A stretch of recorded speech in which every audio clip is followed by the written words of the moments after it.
I drank some coffee and ready to go. It sounds more daunting than it is. Like, how can I possibly fill 2 hours just talking about AC/DC? But I'll do my best. Okay, cool. You say that now, right? Well, I have a lot of faith in my ability to talk about AC/DC for 2 hours, or at least be part of a conversation with two other people talking about AC/DC for 2 hours. Excellent. So I think I can do it. But my first question is how I know how old I am, which is older than you guys, I'm sure. But how old are you guys? 40. 40. Okay. And I'm 43 late next week. Right. Okay. Well, so that's what the world needed is a bunch of old dudes talking about AC/DC, right? No, it's actually two old dudes and one really old dude. So, that's what we should call this episode. That's right. 2 old dudes and one really old dude wearing a hat, a toboggan. And one old dude wearing a hat. But, well, I'll start off with my first statement, which is how I got into AC/DC, if nobody minds. Yeah, sure. I think we all should do that, actually. I think that'd be good. All right. Well, I first was aware of AC/DC back in 1977 or 78, where I was reading Circus Magazine, which was not as good as Cream, but, back then there was still some pretty cool stuff in there. And I saw an advertisement for the album Powerage, which just came out. And then there was like an article maybe around the same time. And they looked really weird. They didn't look like Led Zeppelin. And, AC/DC, they had long hair, but also they had short hair. They didn't mind cutting their hair every once in a while. And, back then, everybody thought if you didn't look like Led Zeppelin, you were punk rock. So AC/DC was punk rock. Cheap Trick was punk rock, their first album. Tom Petty and the Heartbreakers were punk rock. It was all that punk rock shit. So I bought Powerage because I read the article and they looked really weird. Who's this guy dressed as, as a schoolboy or whatever. They just looked really weird and their teeth were kind of weird and they just didn't look like a pretty, like a regular rock band. And I bought Powerage and I was floored. Before that it was like, for me, Kiss was my gateway band, and right after that it was the Usual Suspects. For that time, it would be Led Zeppelin, of course, and Queen, and Aerosmith, and a few other ones. And then, but AC/DC were like, around the time of '78, all those other bands were starting to suck. Like Aerosmith was starting to suck, Ted Nugent was starting to really suck. And then here comes AC/DC, and them and Van Halen's first record were like, that was like the next level pre-punk rock stuff, even though it was still kind of punk rock. I hadn't heard a lot of punk rock yet. So AC/DC just floored me. Like, the songs on that record, the way it sounded, how weird they looked on the back cover. The front cover, it's kind of stupid looking, but still. And, like iconically stupid, though. Iconically stupid. Iconically stupid. And, Bon Scott's voice is just so weird, I remember reading a review around the same time where somebody compared his voice to a weasel in Heat, which I thought was a pretty great thing to read. Amazing. So that's my introduction. So I'll shut up now. But that was it. Well, thanks, Brian. Tony, you want to go next? Sure. I was actually sorry, I'm going to get situated. I have to use my phone. My computer was not working. I tried to join up. No luck. But anyway. So I was kind of a late comer to AC/DC. I think I was maybe 22 or so when it really kind of hit. And this is probably considered kind of a sacrilegious statement among fans. But I think, the moment when it really clicked for me, it was not a Bon Scott era album. It was actually the Back in Black album. And I was on a road trip. And I had a copy of it in the car, and I just popped it in and was like, wow. I mean, I obviously knew who the band was from way back. My dad was into them and stuff, but it just never really gelled for some reason. And on that road trip, Back in Black just really hit hard. And it was the beginning of a long love affair with them, and it continues strong to this day. I mean, as I, like dove deeper, obviously the Bon Scott era became my favorite personally, as most fans would agree that that's like pinnacle era AC/DC. But yeah, that's how I got started, and just kind of worked my way back from there. Yeah, Back in Black's. It's like one of the best rock records of all time. So I think that's one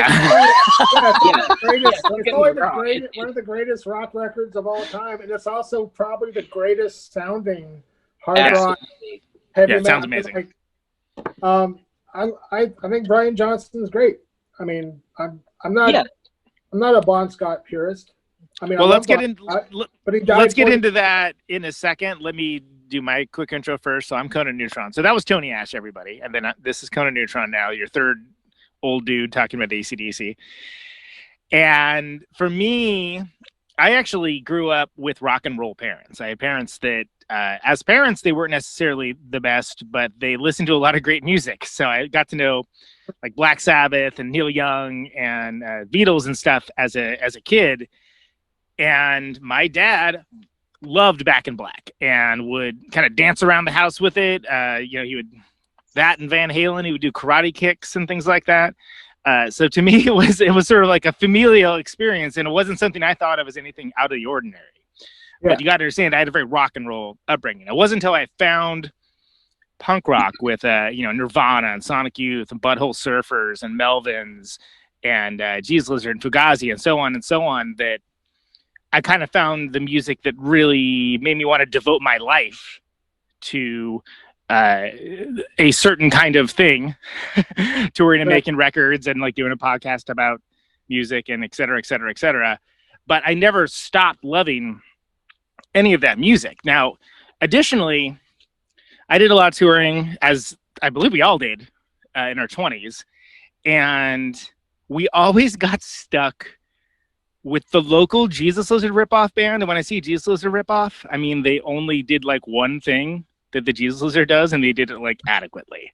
Right. And I just got so burnt out on hearing that kind of music. And it wasn't because I didn't like that kind of music. I just got so burnt out on it. So what I did is I ended up kind of just retreating into the classic rock realm. And I listened to a lot of Thin Lizzy, listened to a lot of classic Van Halen. And I really, really, really took a deep listen to AC/DC, especially the Bon Scott era, Power Ridge, which is funny because Power Ridge, you mentioned that, Brian.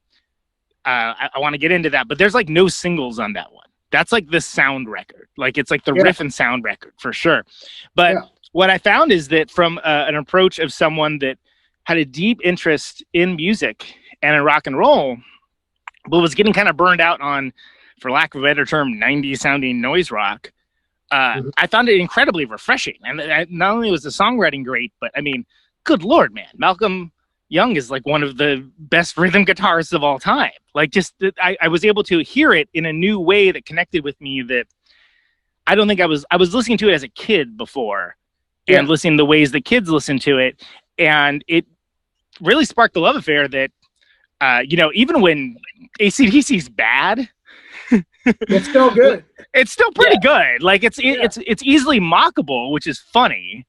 But it's still good. And even on the bad albums, there's still some good riffs and like some stuff where it's like, hey, that's almost pretty awesome. And Brian, as we were talking about right before we started, some of the like more recent AC/DC records are actually pretty darn interesting. Like there's especially the most recent one.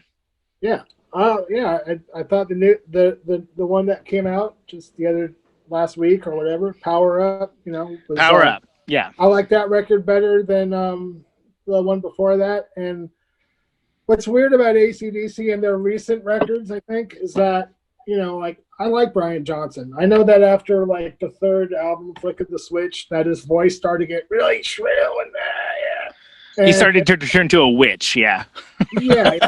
And but like I think even on some of those records, like everybody thinks something different about AC/DC beyond everybody agreeing that the Bon Scott era is usually the preferred one. And for the latter Brian Johnson records, it seems like everybody that likes AC/DC that would listen to those records and likes Brian Johnson, they all think something totally different about all those records. And for me, the last one was really good. And Ball Breaker, I thought, was a great record. And Stiff Upper Lip, I thought, was a great record, mainly. That's the one's got Safe in New York City on it, right? If I remember right. Yeah. Satellite Blues. There's like, it's is it as good as some of these other records? No, but it's still pretty darn good, I think, so yeah, everybody has like a different take on what they like, Tony, you saw a non-Malcolm AC/DC live a couple years back, right? I did. I think it must have been right after he passed, maybe with, I don't know how, or no, I don't think he had passed away yet, actually. I think he had left the band due to his health, and Stevie had taken his spot, but I don't think he was gone yet. I think this was about 3 years ago or so. We went to whatever the arena is where the Chicago Bulls play. I don't know what it's called. The United Center, maybe? That sounds right. But yeah, we went and saw them play, and it was an amazing show. It was one of the better big rock shows that I've ever seen. And it lasted for what felt like ever. I mean, it felt like I was there. And that was just the Jack. I hate that song, man. They always play that song. Like, when the Jack comes on, it's time to go to the bathroom, as far as I'm concerned. Jack's on. We got 10 minutes. I think you guys are on the same page there. Yeah. I've always hated the Jack, and I always will. Sorry, Tony. So you saw the show. It was fantastic. They played a super long set, but it was totally awesome. It was Stevie Young that was playing guitar instead, right? It was Stevie, yeah. Like I said, Malcolm had not passed away yet, but he had definitely left due to his health getting worse. And this is before Brian Johnson had taken a hiatus from live performances as well. It was one of the last ones he actually did before he had to take his break due to his hearing. Yeah. And then Axl Rose filled in, huh? I forgot about that. I totally forgot that was a thing that happened. Wow. The one singer. I'm sorry. What's that, Brian? That little known singer, Axl Rose. Yeah. Hanoi Rocks ripoff band. What are they called again? It's on the tip of my tongue. Yeah. Guns and the Cult. He wasn't even the singer for the Cult. Well, and didn't he like he broke his foot too, and he had to like sing from a chair, and like it was a whole I totally forgot this part of history. There was definitely some video going around of Axl rolling around stage on a motorized wheelchair, singing AC/DC. And now that should be 2020. That would be the 2020 mascot right there. That was Rock. I think you saw them on the Rock or Bust tour. I think that was the Rock or Bust. Yeah, it was. Yeah. And that was the one that Phil Rudd had to sit out because of his problems. Oh, but yeah. I don't want to. You're right. Yeah. I don't want to get into that because I think Phil Rudd is my favorite rock drummer of all time, and I think everybody has problems, and he seems like he successfully beat his problems, and he sounds great on the new record, and he looks good, and he's not that whoever that guy is, the Mr. Clean guy that plays drums. On Chris Slade. Thunderstruck. Chris Slade. Yeah. He's on the what's that record? The Razor's Edge. I never bought that record. But anyway, he was the drummer on the tour you saw, Tony. And I knew it wasn't Phil. I had no idea who it was. I was just like not even caring at that point. I was just like so happy to be there.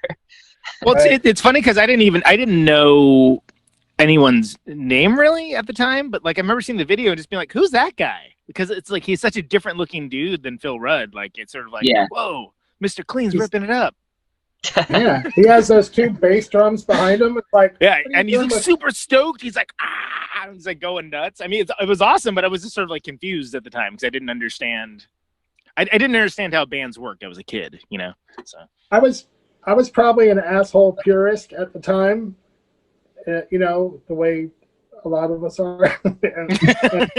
and I was like, if it's not Phil Rudd, it's just not AC/DC. I mean, like, the other guy that was in the band, Simon Wright, he was a good drummer. I think Mr. Clean is obviously a great As drummer. he'll henceforth be known. Yes, He we'll refer to him as Mr. he doesn't Clean have a name from here anymore. on. But it's like Your name is Mr. Clean now. Mr. Clean. No, he was in Manfred Mann, and he was in The Firm with Paul Rogers and what's that guy's name? Jimmy Page. The Firm. Holy crap! Firm. Wow, that's like a Radioactive. record store worker deep cut right there. The Firm. No one remembers The Firm. Everyone's kind of like, oh yeah, that was a thing. That was a thing that happened.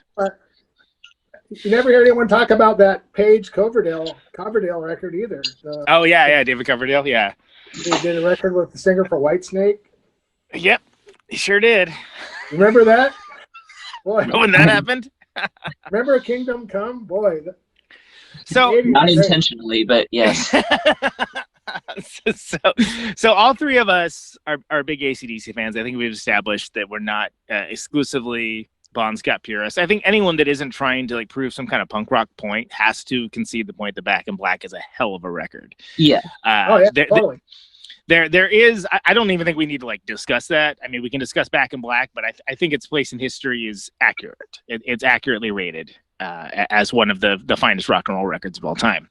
Yeah. Now that said, they toured like crazy all the time, constantly, and you have to realize that Brian Johnson was walking into like some of the biggest shoes to fill ever, and it wasn't like he didn't already have his own voice as far as how he sung and being comfortable in that, but a lot of expectations that there's this band that's like world famous with a vast discography, and people were waiting for him to screw up.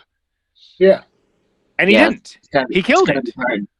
No, his performance on Back in Black, a mostly unknown singer stepping into Bon Scott's shoes, and the first stuff he sings and writes ends up being the second biggest selling album of all fucking time. Right. You know, it's not bad. Yeah, not bad. Yeah, that's not a bad.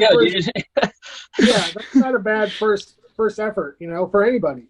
And that record sounds great. And you know, when the record came out, I was in high school, and I remember when Bon Scott died, which was kind of a big deal to me and my nerdy friends, but not as big a deal as John Bonham dying like a few, you know, later on. Yeah. But yeah, Back in Black came out, and it was like everybody just went, "Holy shit!" You know, just from the word go, it was a great record. And Brian Johnson kills throughout the entire record. You know, yeah, it wasn't Bon Scott, but it was, you know, it was pretty damn good. And the songwriting kind of elevated to different, like you know, like on like Touch Too Much and stuff from Highway to Hell. The songwriting's a little different, a little catchier. There's more of that gang vocal interplay with Malcolm. Yeah, definitely. Back in Black is like that sort of going further, and that you know, it was really hard to argue against Back in Black not being a really fucking good album, and it got kind of overplayed. But you know, now as the oldest person in this podcast by far, I'd say it still sounds really, really great. You know, it's like it really does. Yeah. It's a fantastic album. I mean, I still put it on all the time and just blown away by how good it sounds. Like the guitars it is probably one of the absolute best sounding rock and roll records ever made. Yeah. I mean, it's kind of hard to argue with that. It's like everything sounds exactly how it should. Perfect. Yeah, and there's certain things like on the title track, Malcolm plays the rhythm part, and he plays it like 3 different ways. Like it's the same rhythm part, but he just changes it like it's real subtle. And it's something where I probably listened to that record thousands of times where everyone was like, oh, he's playing that differently, because I was like specifically listening to it, and you can hear it if you're listening for it. And that's, you know, credit to it was Mutt Lange, right? Credit to Mutt Lange for putting that together, because that's a hard, when you're recording like a hell ass rock band, it's hard to do. It's hard to get that level of detail in there. Sure. And also like even the way Cliff Williams plays bass against what Malcolm and Angus do, you know, like he just plays it kind of, it's subtle. There's little subtle things that he does where, like, is he actually following what they're playing, or is he going a step up or a step down? That stuff is all over all of their records, you know? And it's like those little subtle details that make AC/DC, you know, the band they are, really, because when you first listen to AC/DC, especially, you know, if, I don't know, when you first listen to them and you just kind of think, well, this stuff is really easy to play. And then, well, if you notice, when you hear people trying to cover AC/DC, it never sounds right. It always, there's something missing from it, yeah. From the drums, like, you know, anytime Phil Rudd isn't the drummer for AC/DC, it just doesn't sound right. He's just their drummer, you know? And, like, when you hear people cover AC/DC songs, no matter who it is, it always sounds not very good, you know, because there's this subtlety to what they do and this chemistry that only they can do it. And people think that stuff is easy. You know, it's the same thing with, like, you know, the Ramones or something like that, where there's this formula. People think that stuff is easy. And it's like, if you play music, you know, you're a bass player. I'm a drummer, and Conan is a guitar player. You know that that stuff actually is really complicated to play. You know, it's hard to be that precise and that tight and that constant. And restrained and constant. Yeah, totally. Yeah. For a drummer, you know, when people say that Phil Rudd is a crappy drummer, I just know that they don't know anything about music, you know? I mean, which isn't to say that I don't appreciate flashy, showy drumming. I do. But for what they're doing, he's the guy for doing that. And if you just deviate a little bit from that, even a millisecond, it just sounds wrong. Yeah. It's actually some of the hardest drumming to do.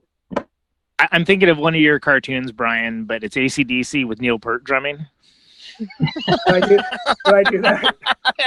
No, it sounds like one that you would do, though. Like I'm envisioning this in my mind's eye in your style, because it would be like, it'd be interesting, but it's like, it would be wrong. It's not what that band it's is. Like, yeah. It's like taking Neil. It's like who's similar to Phil Rudd, like, you know, Ringo Starr or Charlie Watts, or you know, I was watching that interview that somebody did with Phil Rudd recently, which is like the first time I've ever heard him say more than 2 words in 40 years. Right. And it's a great interview. And the interviewer goes, "Well, who'd you like?" And I think he was expecting him to say John Bonham, and he said Kenny Jones from the Small Faces. He brought up the song Tin Soldier. He said Tin Soldier is what made me want to play drums, and Ringo. So, you know, that's pretty cool, and he's right. That's a great song, and Kenny Jones is a great drummer in the Small Faces and the Faces. Yeah, I was like, props to the Faces, and also let's not forget he also played in the Who, a little band called the Who, after like some of the biggest drummer shoes to fill in the world that you couldn't possibly fill by doing an imitation of. Yeah, that would be hard. I don't know. That must have been very difficult for him to have done, you know, because it's not his style at all. Like Keith Moon and Kenny Jones are like not even close to the same style. That's like Charlie Watts joining the Who or something. Yeah. How would that be? Yeah, what does that look like? Yeah, it wouldn't be very good. You know, so. So this is obviously, we're not doing this because we're here to criticize AC/DC. But I think it would be interesting to talk about what's everyone's least favorite AC/DC song. I alluded to earlier that I just can't fucking stand the Jack. I think the Jack is horrible. I think it's boring. I don't understand why they play it at every single show they've ever done since the dawn of time. I just don't like the Jack, period. I'm not a big fan of rock bands playing slow blues in general. Like that's a thing with me, and I realize it's a me thing, but the Jack pisses me off, and I don't want to hear it ever, and it's of the song, I say it's my least favorite, even though they've objectively written worse songs than the Jack. Let's be clear about that. But I got to single out the Jack because they play it at every single show. Every single show. Every fucking tour. It's like, is there really like millions of fans that just, we don't want to hear it touch. We don't want to hear it touch too much. We don't want to hear, you know, can I sit next to you, girl? You want to hear the Jack again. All 20 minutes of it. Yeah. All 20 minutes of it. Maybe the reason that you hate it so much, Conan, I mean, I'm not a fan of it either. It's by far one of their worst songs that I know of. But maybe I feel like maybe the fact that it's sandwiched on an album with so many amazing songs Yes, would make it seem a little worse than it maybe actually is, even though it's still bad. Yeah, and the lyrics reverse shine theory. Yeah, and the lyrics on this, you're talking about High Voltage. It's High Voltage, yeah. Right. It's sandwiched between Rock and Roll Singer and Livewire. Yeah. And the lyrics are different on the studio version. It's kind of like I'm playing a game of cards instead of just coming out and saying I have gonorrhea or whatever. You know, I'm gonna be really mysterious about it. Yeah. Yeah. And then the other record, like let's see, Vaughn, what lyrics do you got? Well, I got these lyrics about getting gonorrhea or playing cards with a girl as a metaphor for sex. What should I use? Why not both? Why not? I'll just do both. Why not? And then Dirty Deeds, the album, and there's some great songs on that record, but I think that's probably the worst Bon Scott era record. Yeah, you're not a big fan of Dirty Deeds, are you? I like some of the songs, but I think, it has Big Balls, which, was funny, admittedly funny in a Dr. Demento kind of way the first 8,000 times you heard it. And then it's like, okay, Yeah. And, Love at First Feel. And, I was a teenage boy and I hadn't had sex yet, but it was AKA the target audience, yeah. Yeah, that was the target audience, but I still had that sort of secondhand embarrassment, kind of like, It was like, listening to those songs is like watching a movie with your parents, and suddenly there's like a makeout scene with a half nude Right. woman, and you're watching it with your parents. That's what listening to those songs is like. It's like, oh, that's kind of whatever.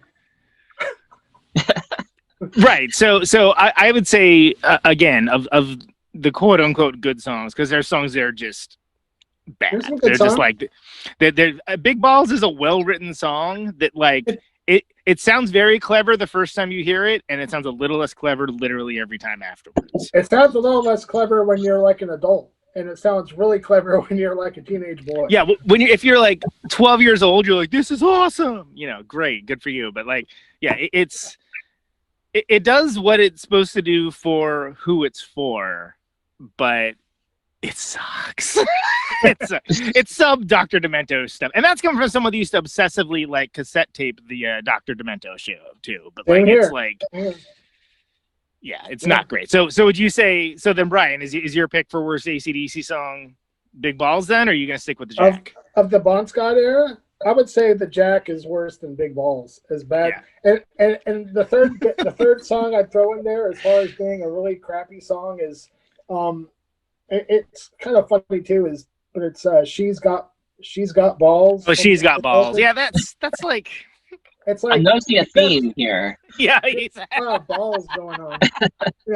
They could have stuck, with that for the future. Like they could have just named all their songs after with the ball, like HELLS balls, kick in the balls, kick in the balls again. HELLS balls is an all timer. That's pretty good. Isn't that a Rye Coalition song? Sounds like it. Oh, that's that band that sounds like AC/DC, right, from the 90s. Their first two records didn't. They kind of sounded like a 90s. They came from like more Fugazi, Jehu-esque kind of thing, and then they had they went. There was like a tour that was like between two of the records, and that's when they wrote all these songs. It basically is all the stuff that they were listening to, which, as I mentioned, is the same sort of stuff I was. They were surrounded by all this, 90s post-punk and noise rock and stuff like that, and they were like, let's write some music that's like the stuff we listen to. And it basically sounded, at first I thought it sounded like Grand Funk Railroad, but then it's like, oh no, it sounds like AC/DC. Like in a good way. It's good. And Tony and I have a not a riff necessarily, but a slight difference opinion on that. I think he's the bigger Rye Coalition fan than I am. I'm coming around to the latter-day Rye Coalition. Yeah, well, I think I might be a bigger fan of, like you said, with the latter day era. Like that stuff just really, really hit me hard when I first heard it, and I don't know, but the other stuff is good. Like all their stuff is good. I mean, we're not talking about Rye Coalition, but I get it. Yeah, but their AC/DC kind of homage slash like ripoff era is the best, I think. Well, so I didn't know, we played with them and I didn't know that's what they were doing at the time. So I was super expecting to hear like the stuff, like, you know, the crazy kind of, you know, Jesus Lizardy from New Jersey kind of stuff with hooks. And they played one of those songs as the encore and everything else was the new album. And I was like, okay, I didn't expect that. That was cool. But that is, I feel like there's a lot of confused faces in the crowd right now that are having the same reaction I'm having. Yeah. But yeah, we're not talking about Right Coalition here, which that'd be another thing entirely. So we were talking about, so worst AC/DC song, Hell's Balls, which is amazing. Tony, how about you? What's the worst AC/DC song for you? I'm actually going to single out a track on the new album, Power Up, which my wife Stephanie and I listened to on our way down to Louisville a week or two ago. It was the night that it came out, so we were driving in the car overnight, and at midnight we were like, oh shit, the new AC/DC album's out. So we like got on Spotify and like played it immediately. And we were just listening to it, kind of like rocking out, being like, yeah, this is pretty good. And then she actually pointed out, I think it was during the second song, which, I'm sorry, what's it called? Rejection. She was like, these are pretty fucked up lyrics. Have you been listening to these lyrics? And I was like, no, because who listens to AC/DC? Because it's AC/DC and it's about balls and no one's listening. Yeah. If it's not She's Got Balls, who cares?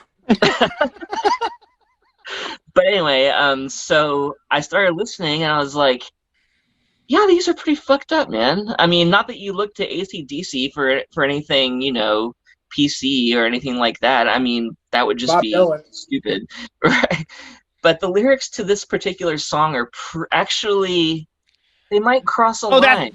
That's the one that, like, if you reject me, I'll take what I want. And, yeah. That would it's a little rapey sounding. Yeah, exactly. Yeah. It's just right there enough where it's like, cringe. I don't like know. I'll feed on you or something is like one of the lines, I think, if I remember right. Yeah. Is he talking explicitly about a person that's a female? Because I haven't even paid attention. If you listened to the lyrics yet, yeah. I haven't listened to his lyrics yet. I've listened to some of them, but yeah. So that's why I'm cringy. Yeah. I remember. I'm so sorry to interrupt, Tony, but I feel like I listened to it a couple times. I was like, oh yeah, that's good. And then like third time through, I was like, whoa, the hell's going on? Is this like, okay, what's up, Jordan Peterson? You know, like. Well, the worst part is that it's actually probably my favorite song on the record, aside from the lyrical content. The lyrics kind of, after Stephanie pointed it out, and I listened to it and was like, oh man, that kind of blows. But the riffs are like fucking awesome. It's one of the best songs on this album, so it's kind of a weird spot to be in. But just off the top of my head, I would have to say that for the reasons that I stated. Those are good reasons. Yeah, very good reasons. So that's of course the new record, Power Up, which we haven't actually talked about yet. I'm with you guys. I think it's a really good record. You know, like pseudo rapey lyrics notwithstanding, on the one song, like it sounds way better than it has any reason to sound for a band that advanced that really has nothing to prove. Yeah. I mean, like they didn't have to make an awesome record. They definitely could have just like retired or just like coasted on about their lives. But you know, to come out in a year when it seems like, I don't know, I mean, they're obviously not going to be like touring to like support the album anytime soon, and to put out such a kick-ass record in a time like this, like, is just pretty fucking awesome, I think. Yeah, they saved the year. I think it's like one of the only good things that's happened. Yeah, one of the only good things that happened. Well, I look at it like that record coming out crystallizes this idea I had for this year, where the year starts, pandemic starts, it really blows. Everybody's lives are affected. Meanwhile, you got a bunch of people acting like a bunch of jackasses for the better part of the entire year. Then the actual election happens, presidential election, and then dickhead loses and is an even bigger asshole afterward. Then a week later after that moment, Power Up comes out. Yeah. It's really good. Yeah. Then a week later, it's #1 in like 14 or 15 countries all over the world. By far the biggest record of the year. Yeah. So it's almost like a story that opened up for this year. You know, pandemic starts, everything sucks. It's real tough for a lot of people. It's going to be tough for much longer. People are stupid. Election's over. AC/DC's album comes out, and then they save the day. Yeah. It's like that's when that's the just as the day was dawning moment. Yeah. For the year. Hey guys, guess what? We're still here. Yeah. We're still great. Yeah. So, you know, and I think obviously those guys, you know, they're like the super humble multimillionaires that don't need to do anything, or I think they wanted to do it, obviously. I mean, I don't know AC/DC, of course, but I just think the combination of just wanting to be together one last time for their fallen comrade Malcolm was obviously a very big motivator, and just the fact that they could do it, I guess, made them all say, well, we should just do it. And they did it, and they kept it a secret, which was pretty amazing for the most part. Yeah. Yeah, no kidding. Yeah, so, you know, it was a very triumphant moment. You know, just like, you know, kind of similar to Back in Black, they rallied the band to find fortitude to go on without a beloved singer. And we all know what happened there, and now they are doing the same as sort of a tribute to their fallen leader. And there seems to be more of an emotional quality to this recording, because they obviously felt like they had something to prove, or just wanted to do a good job for their fallen leader, Malcolm. And, I have two things to mention. First of all, I was one of those guys that, like, when Malcolm Young passed, I was like, well, that's it. There's no more AC/DC. Forget it. It's over. And that one of the reasons why is because he was so definitionally such a huge part of the sound and the songwriting process. And even though he wasn't showy in the way that his brother Angus is, I just couldn't envision there being a creative unit called AC/DC without Malcolm Young. I just couldn't envision that happening. And I'm very happy to be proven wrong, honestly. Very happy to be proven wrong. Yeah.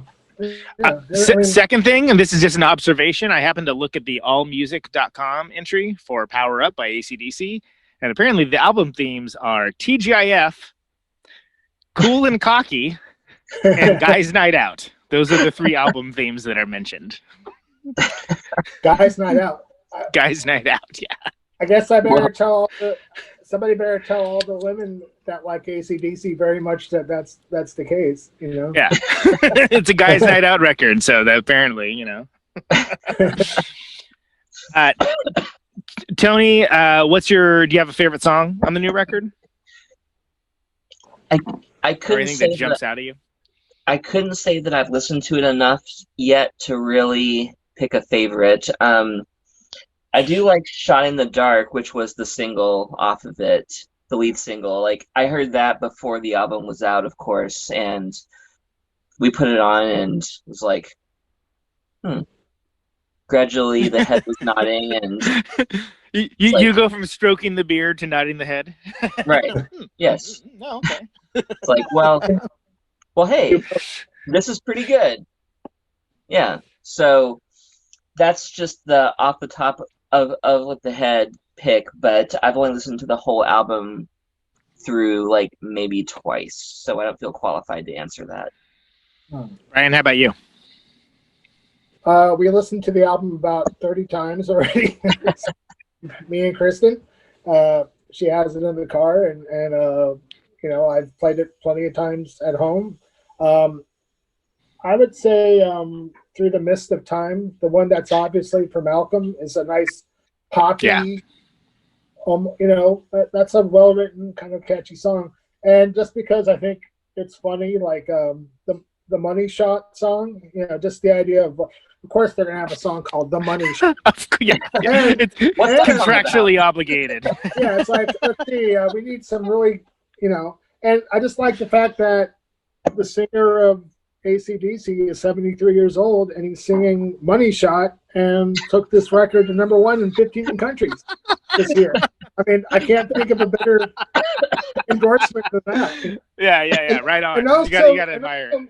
But the other thing about stuff like that is like, people that get down on AC/DC for writing childishly immature and sex-orientated lyrics, or I just think they're kind of missing the point. And obviously, some of the stuff that they did couldn't really come out in this day and age without, people raising their eyebrows. But it's like, I even as a kid, I just didn't understand how anybody could really take that stuff very seriously. It seems like it's obviously like it's cartoony. It's very cartoonish. Yeah. Yeah, it's a very cartoony take on that kind of thing.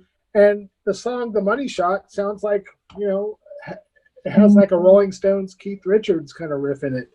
Yeah. Not unlike some of their other stuff on their, records of the past.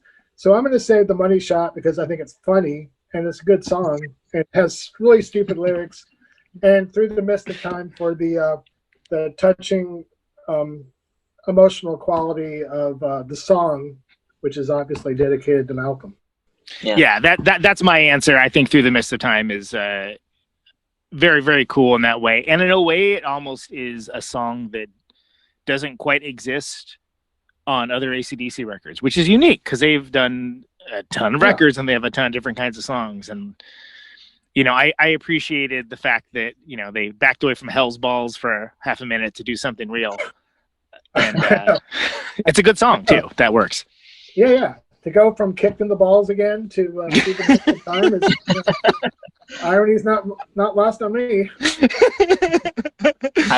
Highway to Balls. Highway to Balls. Hell's Balls.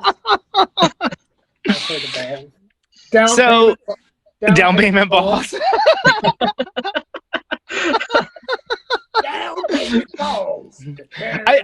I actually think the song after it, "Witch's Spell," is pretty good too. And it's the kind of thing where I love it because Brian Johnson has been slowly morphing into a witch anyway with his vocals for the longest time. So I'm going, "Witch's Spell." It's like, okay, great. That's on brand. Yeah, Brian Johnson. He sounds really good. He had his rough records and his rough periods, but 73-year-old man belting it out like that. Yeah, not bad. Yeah, not pretty bad. good. Yeah. So I want to do a thing where, and we're not going to do it with every record because I think some of the latter day ones we can kind of sum up pretty succinctly. But let's just start from the beginning. Now the thing you got to remember with AC/DC is this is back in the 70s. There was the international release, and there was we would have the same record, but it wouldn't necessarily be the same one. So if you're in Australia and you're in the US, you wouldn't necessarily have the same record, right?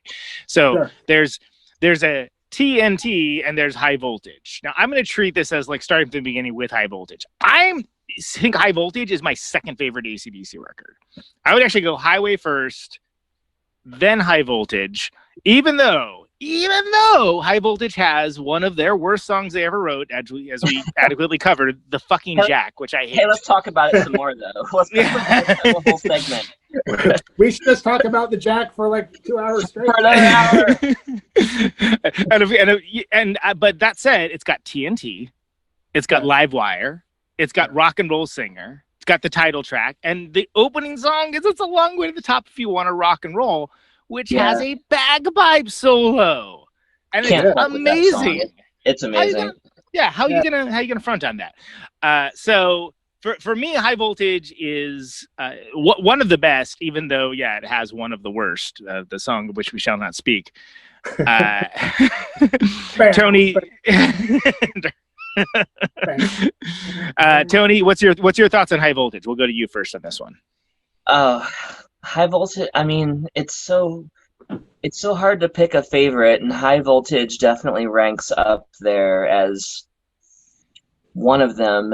I think it's going to be my number 3 AC/DC album if I had to really think about it. I mean, it's a long way to the top. It's just, as I just said a second ago, you just can't fuck with it. It's so good.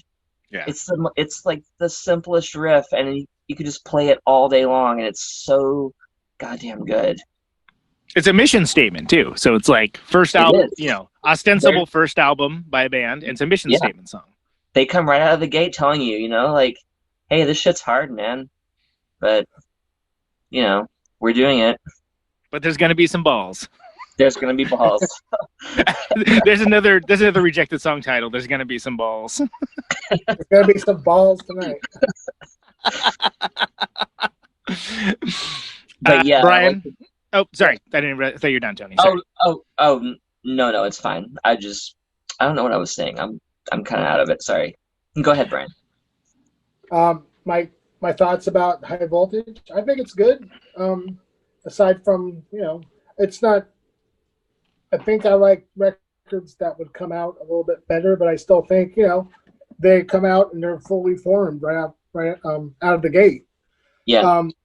And the thing I liked about that record also is, like, when I first bought it, I didn't really realize that all those letters on the back sleeve were like just a joke. Right. So I was like, man, he's in there trying to decode it.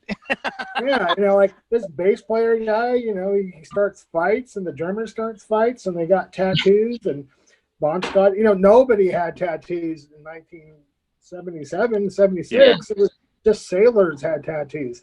That sure was a long time ago, that's for sure. But no, I think it's a good record. I like it. Except for the Jack, and maybe She's Got Balls. I like everything else. And there's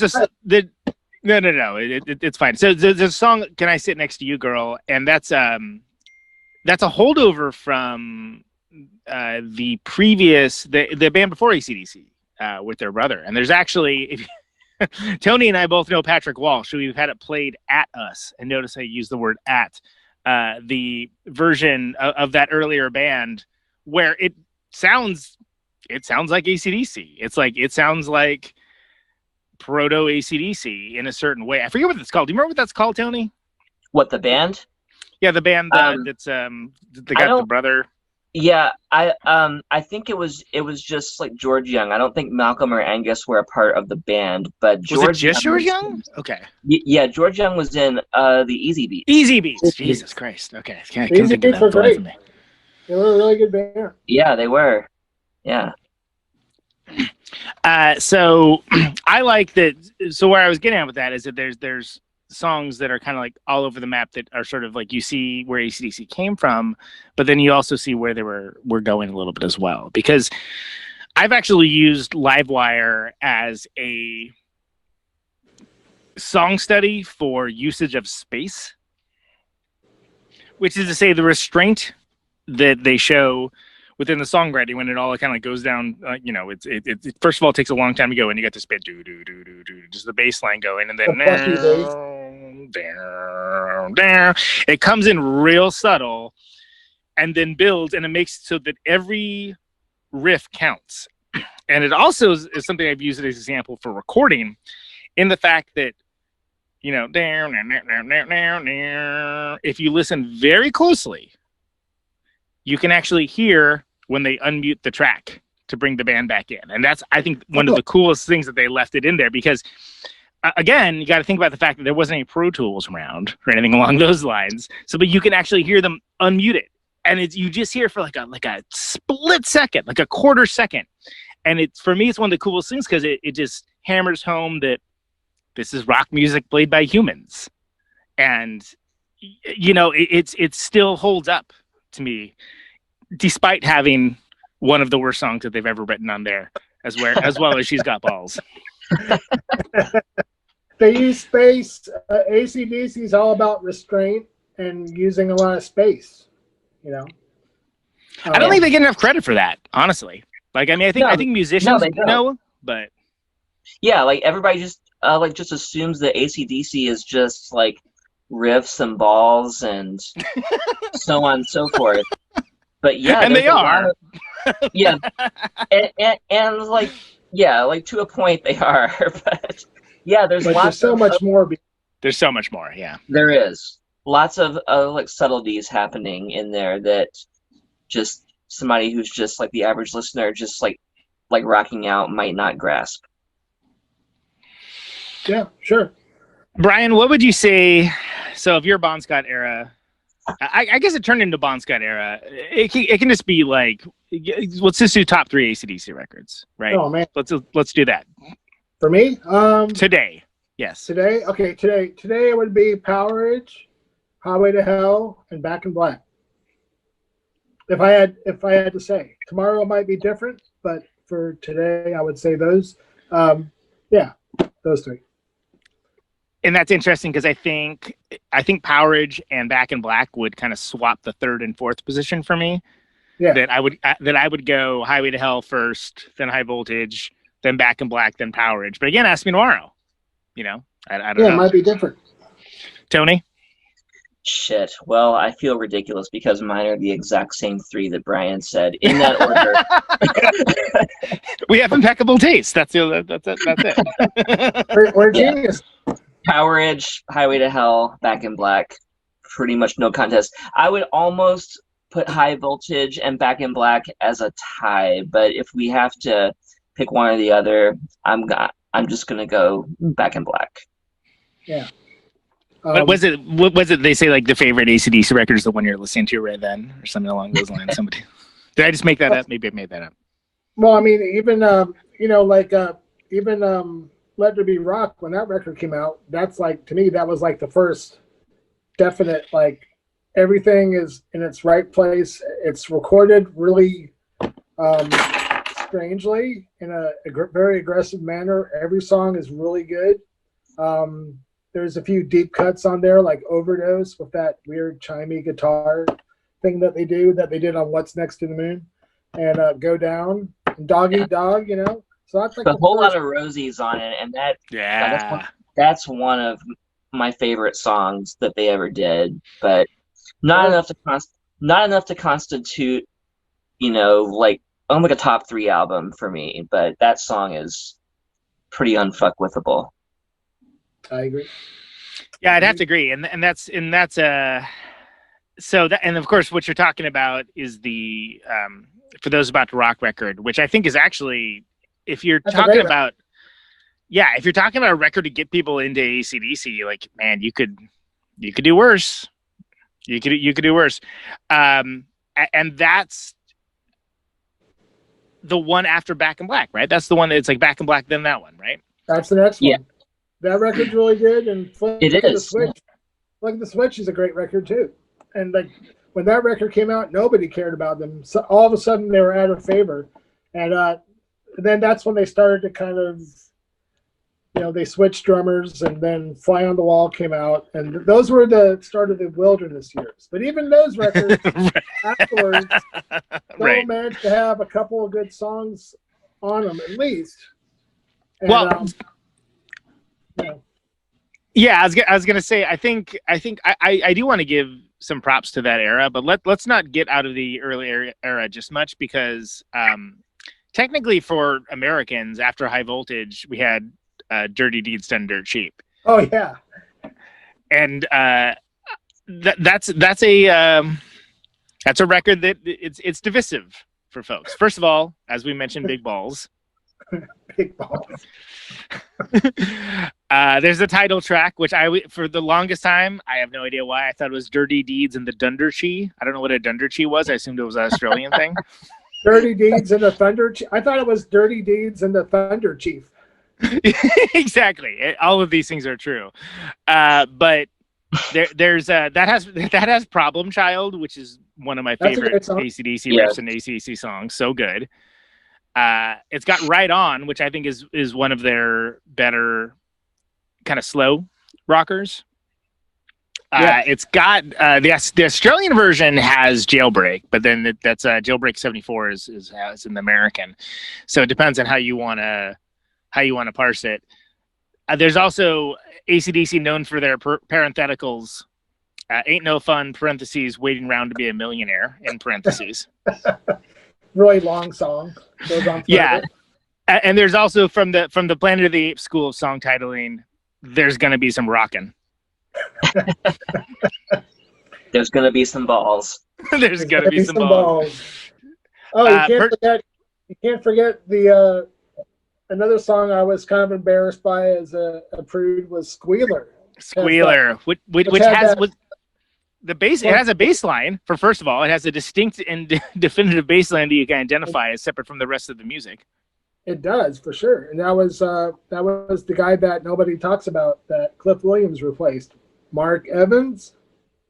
What's that guy up to? Is he like just hanging out or what? He's in the band Rose Tattoo now. Oh, okay. Yeah. And that's all I know. Okay, that's more than I knew. So fair enough. But it's also got like so. I think like it's weird to me that this is where the break for how AC/DC was served to the international market versus Australia kind of starts to happen, and the idea that like for the international market we got Love at First Feel. Okay, fine. That's a good enough song. But why was it like? Did they think that was going to be like the big hit?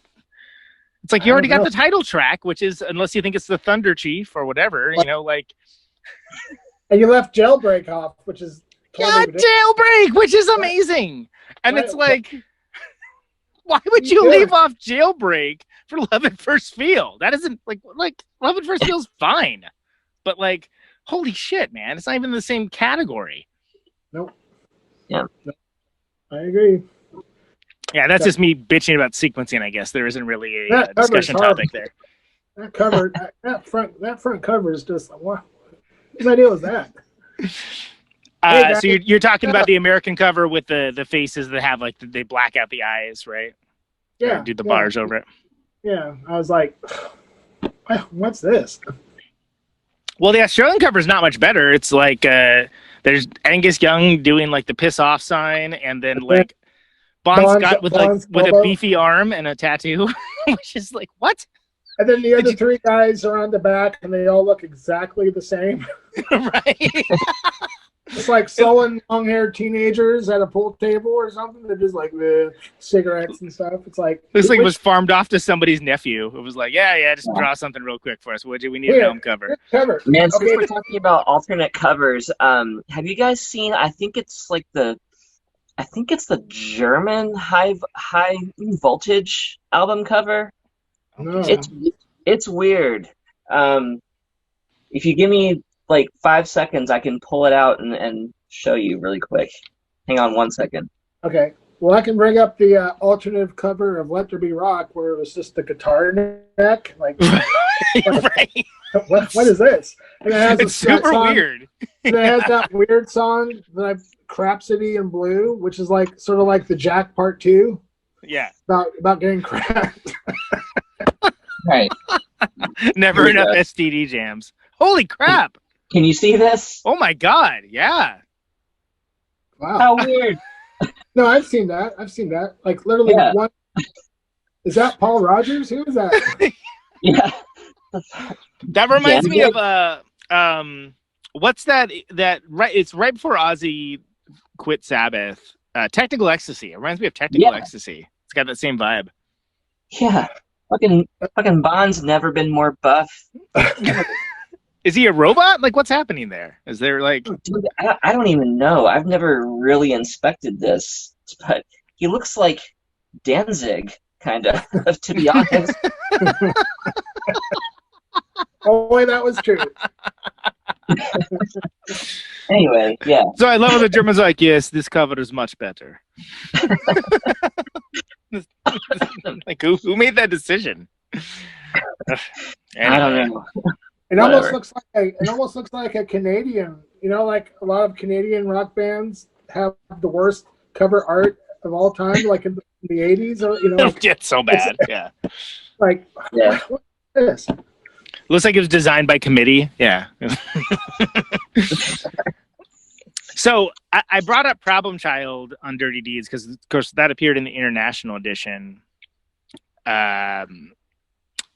So Problem Child was included in international release in its original Australian form, but the international version of Let There Be Rock has the shortened version without the extended ending, where it's literally just like, hey, we like this riff so much, we're going to play it some more, and then we're going to fade it out at the end.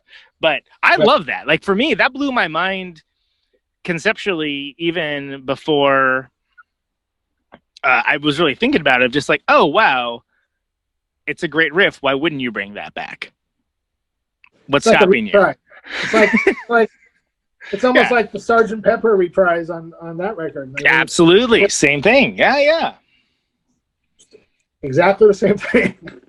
That's probably where they got it from. But I think that's a really cool thing. And it's weird to me that they would be any version of that song that wouldn't include that. That's kind of weird to me. Yes.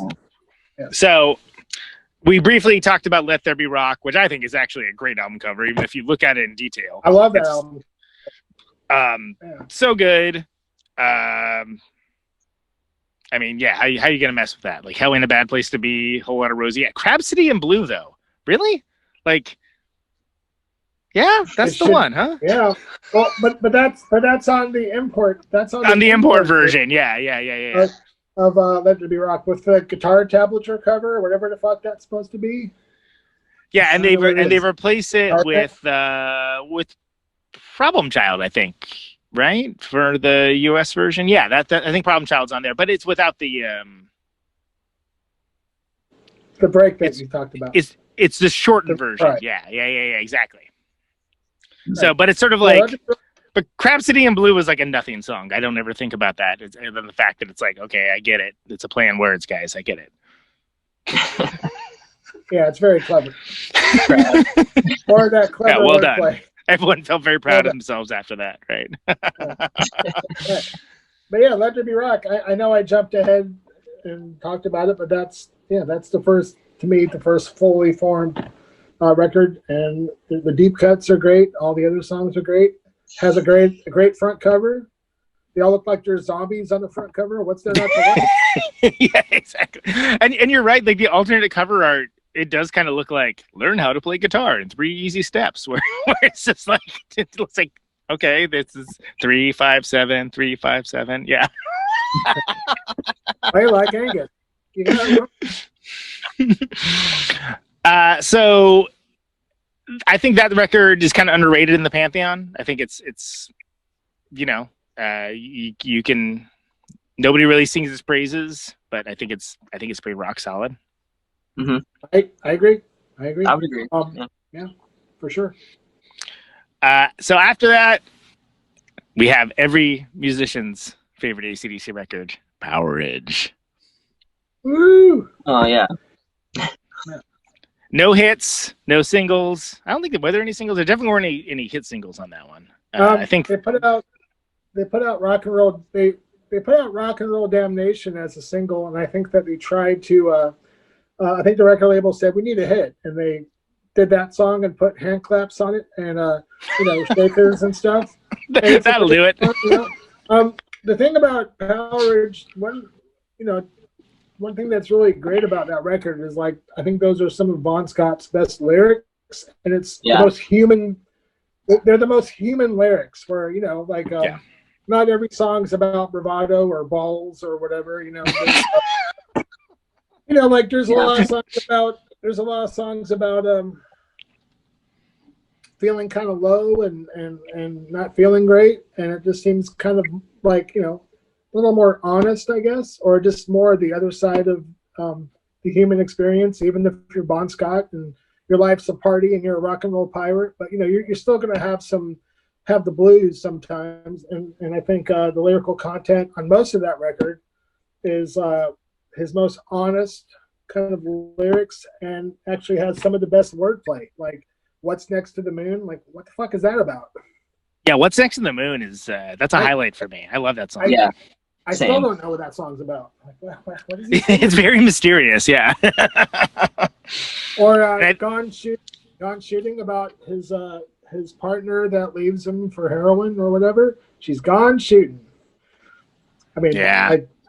I don't know from experience, but it's like, that must really suck, Yeah. Well, yeah. I mean, it isn't just explicitly about like sex and drinking and balls, as you mentioned. You know, it's sort of like it hits some heavy stuff, but it also like as a rock sounding record, kind of one of the coolest sounding records that they ever did too. Like it sounds just absolutely fantastic. Like the separation is perfect. You know, I think Rock and Roll Damnation is the best opening song that they have. If it wasn't for It's a Long Way to the Top, You Want to Rock and Roll, or the title track for Highway to Hell. I mean, it's up there. But the thing is, it's not a hit, but it's still like, it sets the mood. You know what you're going to be listening to when you hear Rock and Roll Damnation. You're like, oh, buckle up, Buttercup. Let's do this. Build me up, Buttercup. Especially when Down Payment Blues is the next song. And I'm going to go on record as saying, if there is such a thing as the single best AC/DC song, Down Payment Blues is, you know, I can't even actually say it because there's so many other great songs, but that song, there's just something about that song that just the way it's up there. Builds and builds and builds. And when Angus comes in with that solo and the rest of the band is just, you know, and that song is just such a good song. And the lyrics are really good too. And they're funny. So yeah, Down Payment Blues. That's my Tony, thoughts? Yeah, Down Payment Blues is fucking awesome. It always kind of, I remember the first time I heard it being kind of blown away that the whole thing is just like two chords basically, and it's so powerful. It's just like the same two chord dun, dun, dun, dun, dun, dun, dun, dun, for the whole thing essentially, and it just hits you hard. It's a great song. I would say What's Next to the Moon is my favorite track on the album though. That one's always just been the one that sticks out more to me, or most to me anyway. Definitely. I totally adore that song. The only thing that you guys didn't mention that I wanted to mention is that I actually, when I was a much younger man, I thought Sin City was an actual place, like not like a nickname for like Las Vegas or whatever. I was like, oh yeah, I wonder where that is. Oh man, I have to go. But I think I realized years later I was confusing Sun City with Sin City. So there you go. I only wish Sun City really was Sin City. That'd be great. Right, yeah. That'd be, first of all, have you considered changing the name? Also ending apartheid. But that was just a like something that kids that have access to the internet would never think, you know. But like just like this is true. We didn't even bring up Riff Raff, which has this weird shuffle and rhythm to it that to this very day I always hear it differently every other time. Oh yeah, God. Riff Raff's great. It's a really fun riff to play. It's one of my favorites. I always end up playing that riff when I play guitar. Just plug in and like it just happens. So it's a blast. And Riff Raff's one they play that in Sin City like almost every freaking show also. But I mean I think it even though like those weren't hits, you know, that was they're just good songs. Deep yeah, album. Exactly. And I always appreciated that about them, that they thought about in terms of like what are good songs and what are people gonna get the most out of, and then also the Jack. Okay, cool. So that's Power Ridge. I wish the Jack was on. I wish they just redid the Jack for every record, like the Jack 2000, the Jack 19, the Jack 2000, the Jack 2020, new millennium, the Jack redo. Like they just re-recorded every album. Just like the Jack 19, Jack 79, like Kiss, Strutter 78, or whatever. If you want blood, you've got it. Oh, the album. Yeah, that's the live album we're talking about now. I think that's a notable mention because for me, that's in the pantheon of great live albums, even if it's, you know, live in quotation marks plus sweetening or whatever. Well, the it doesn't jack's matter. on, It's great. the jack's on it, so you know. We call that one the Jack 78, I guess. Live Jack 78. It sure is. The Jack's in there shitting the place up for everyone. Yep, sure is. I got a good story about that record. Any thoughts on If You Want Blood, You've Got It? Not really on my end. I don't think I even own it, so it's not really up there for me. Maybe I should get a copy of it though. I have a story. Okay. Hit us. Well, in high school, you know, the wonderful days of high school in 1978, when you're a kid trying to figure things out and you're trying to find a peer group or find people that will talk to you, you know, what do you do? What do you show people, your peers in high school, that you're cool? Well, in my case, what I did was I took a cassette of If You Want Blood, You Got It.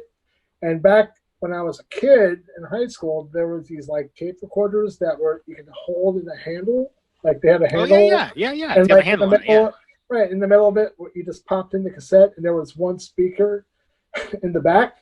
And I took that album to my high school and I walked around my quad between classes blasting out of my powerful handheld cassette recorder with one speaker. In high school, mind you, If You Want Blood, You Got It. And I would just walk around and just hope somebody would think I was cool. And I tried to imagine my hair was just growing longer and longer with every minute of me playing that. And I actually did that. You know, I did that more than one time.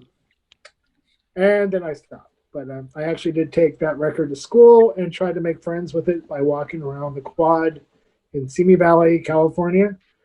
And I don't recall if I was successful at that. But that was just one thing you know, but it's worth it for the story, if nothing else. Yeah. I would have been your friend, Brian. Yeah, I would have been like, that dude's awesome. Yeah. that dude is my new best friend, for sure. Yeah, I'm really surprised I didn't have a ton of friends in school. It's just really crazy when I look back. Well, I love the image of the era appropriate tape player with the internal speaker, which let's be frank, was never the best, but especially if you turned it up all the way, like it would start distorting too, you know. Right. Look at this guy. So it probably sounded like kind of like just like, what's he doing? Why is he doing that? Who was that for? I Do you think it's gonna get him laid? Yeah, not that day. I wasn't even playing big balls, you know. So it was just like right, yeah, exactly. If you just had a Big Balls maxi single that you just repeated over and over again, at least that would be a shtick, I guess. But still a little bit too deep. Yeah. What's there to say? I think If You Want Blood, You Got It is one of the great live records in rock and roll. And, you know, there's not much else to say other than that. I think that the version of Hell in a Bad Place to Be on there is just as good, if not better, than the version on Let There Be Rock. And one of the reasons I like it is Bon is clearly just shit hammered wasted. And he like does like this talk up before it, and it's just, it doesn't make any sense at all. But then like once the music starts, amazing, and it makes me happy every time I hear it. It is a better version. I agree. Okay, so coming up after that, a little obscure record called Highway to Hell. Anyone heard of it? No, tell me about it. Tell me about this Highway to Hell. It's this Highway to Hell. Can I go there? Is it a place that you can go to? That covers that's one of their best covers, that's for sure.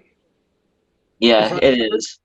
Oh man, I have a poster. It's not in my bedroom now, or I would show you, but it's as big as a fucking wall, and it's the cover of Highway to Hell, and I love it. Conan saw it. Yep, it's great. It's exactly what you think it is, which is a huge. A wall size Highway to Hell. It's like I think they used to call those subway posters, right? Because they put them up in the subway. Yeah. Back before you were constantly being advertised to all the time everywhere. I guess that's still advertising, but that's something cool, so we'll allow it. Brian, Highway to Hell. Thoughts? Well, they had to get rid of Harry Vonda and George Young as their producers because the label wanted them to have more success. Uh, I heard that they actually were teamed up with Eddie Kramer of all people, and they don't really talk about this much because it was a miserable failure. I guess they didn't get along with him, and they were supposed to record a record with Eddie Kramer, and the AC/DC people couldn't get along with him. So that's when they met up with the other guy, Mutt Lange, and they just whipped out all this material, and that was Highway to Hell, which is a great record. And Highway to Hell is still a great song, obviously, but I really could just skip it. I've heard it a million times, and it doesn't mean it's not a good song. Don't beat me up, but I think for me, after hearing it a million times, the record really kicks in with Walk All Over You, because it's such a menacing song with really stupid lyrics. And then Touch Too Much, which is kind of like introduces the disco feel that AC/DC kind of started to have. And then Beating Around the Bush is like a fantastic song. So the whole side's good, but the last three songs are like amazing. And I think those like that back half of side A, I think, is actually what makes it a fantastic record, and it's a perfect example of good sequencing, adding to good songs and making a better record. You are right, and that's actually probably, if not the strongest 3-song setup on an AC/DC record, it's one of the strongest, in my opinion. Side 2, I don't like as much. I like it. Shot Down in Flames. I really like Love Hungry Man, and people seem to hate that song for whatever reason, but I don't know He's why. a love hungry man. I mean, what do you want, balls? I mean, I don't know. It's like he's like singing about a TV dinner or something, but it has that really funky. Really loves hungry man dinners. I will never hear that song the same ever again. Thank you. That's what I always thought, even back then. But it has that really funky Cliff Williams bass line. Yeah. It's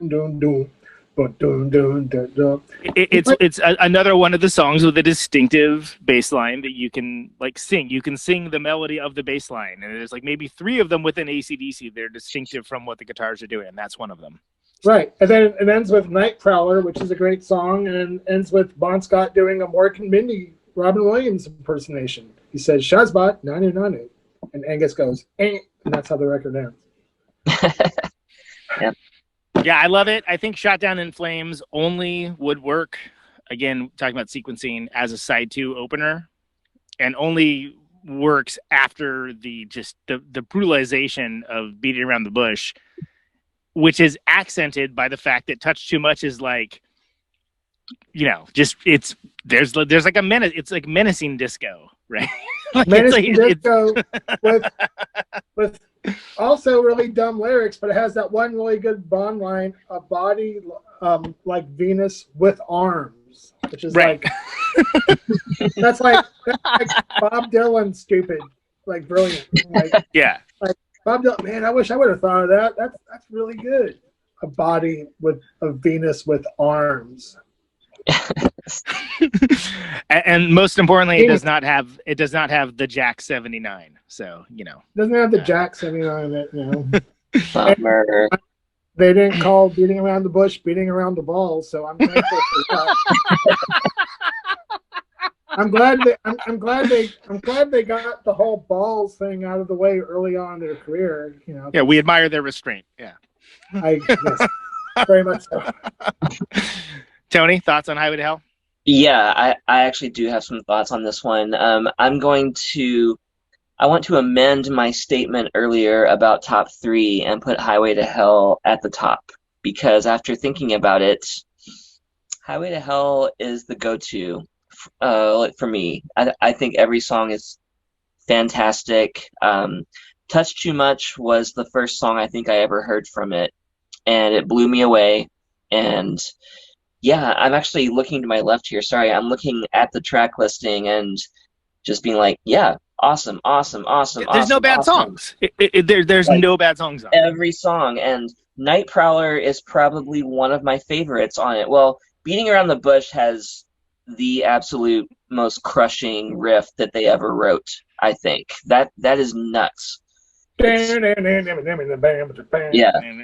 that's totally. Probably my favorite AC/DC riff ever, but all the way down from start to finish. And then Night Prowler is last, and that's one of my favorite songs on the record. And just a little tidbit about that song. I read somewhere, and I can't remember where, so I don't really have a source to back it up, but allegedly the band themselves hated Night Prowler. Like, they did not. I mean, it's no beating around the balls, but it's hey. It's not the jack or anything. Yeah. Oh, why don't we just do the jack again, guys? Come on. The jack. Come on, fellas. How much time's left on side B? Can we squeeze it in?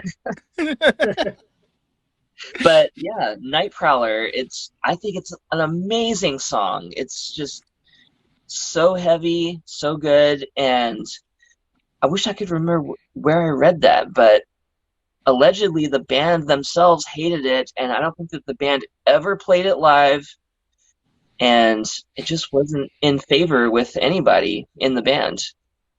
That's a shame because it's a great tune. Yeah. Until Richard Ramirez started killing a bunch of people in the early 80s in Los Angeles, and he left an AC/DC hat, and then the press sort of attached him to AC/DC and that song in particular. So people would, people would associate this horrible murderer with this song that the band themselves didn't even like, which is pretty weird.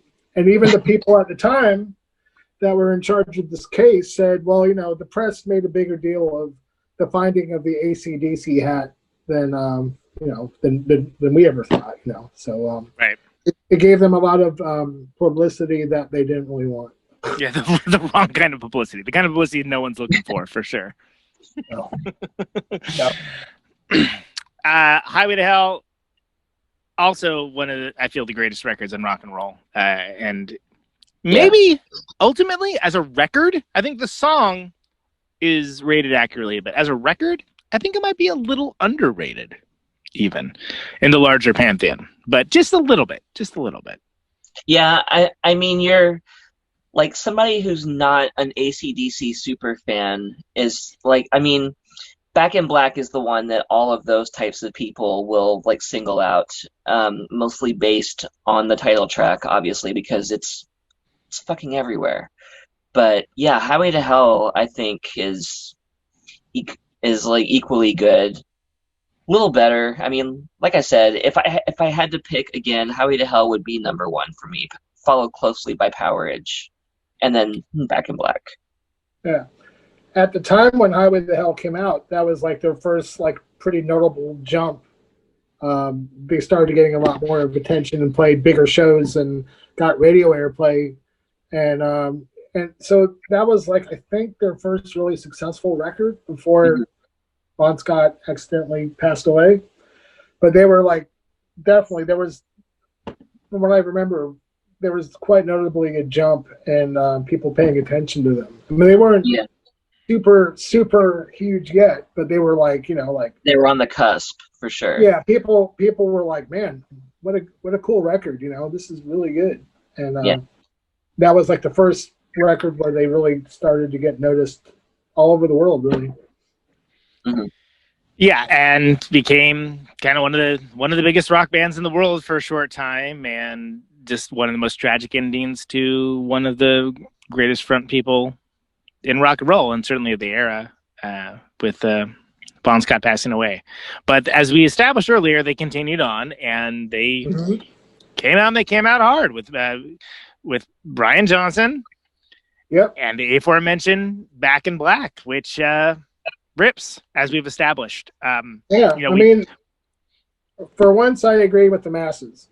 Like right, exactly. It happens occasionally. Yeah, exactly. It does. There's certain things. Led Zeppelin, the Beatles, Queen, Back in Black. I mean, there's that record within 6 months of coming out, they were just like, and people got really tired of hearing that record after a little while. But there was no denying that it was like, such a triumphant moment and such a great record.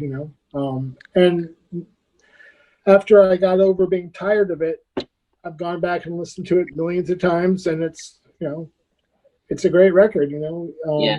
There's some of and I think the deep cuts on that record are really like "Shake a Leg." No one ever talks about that song.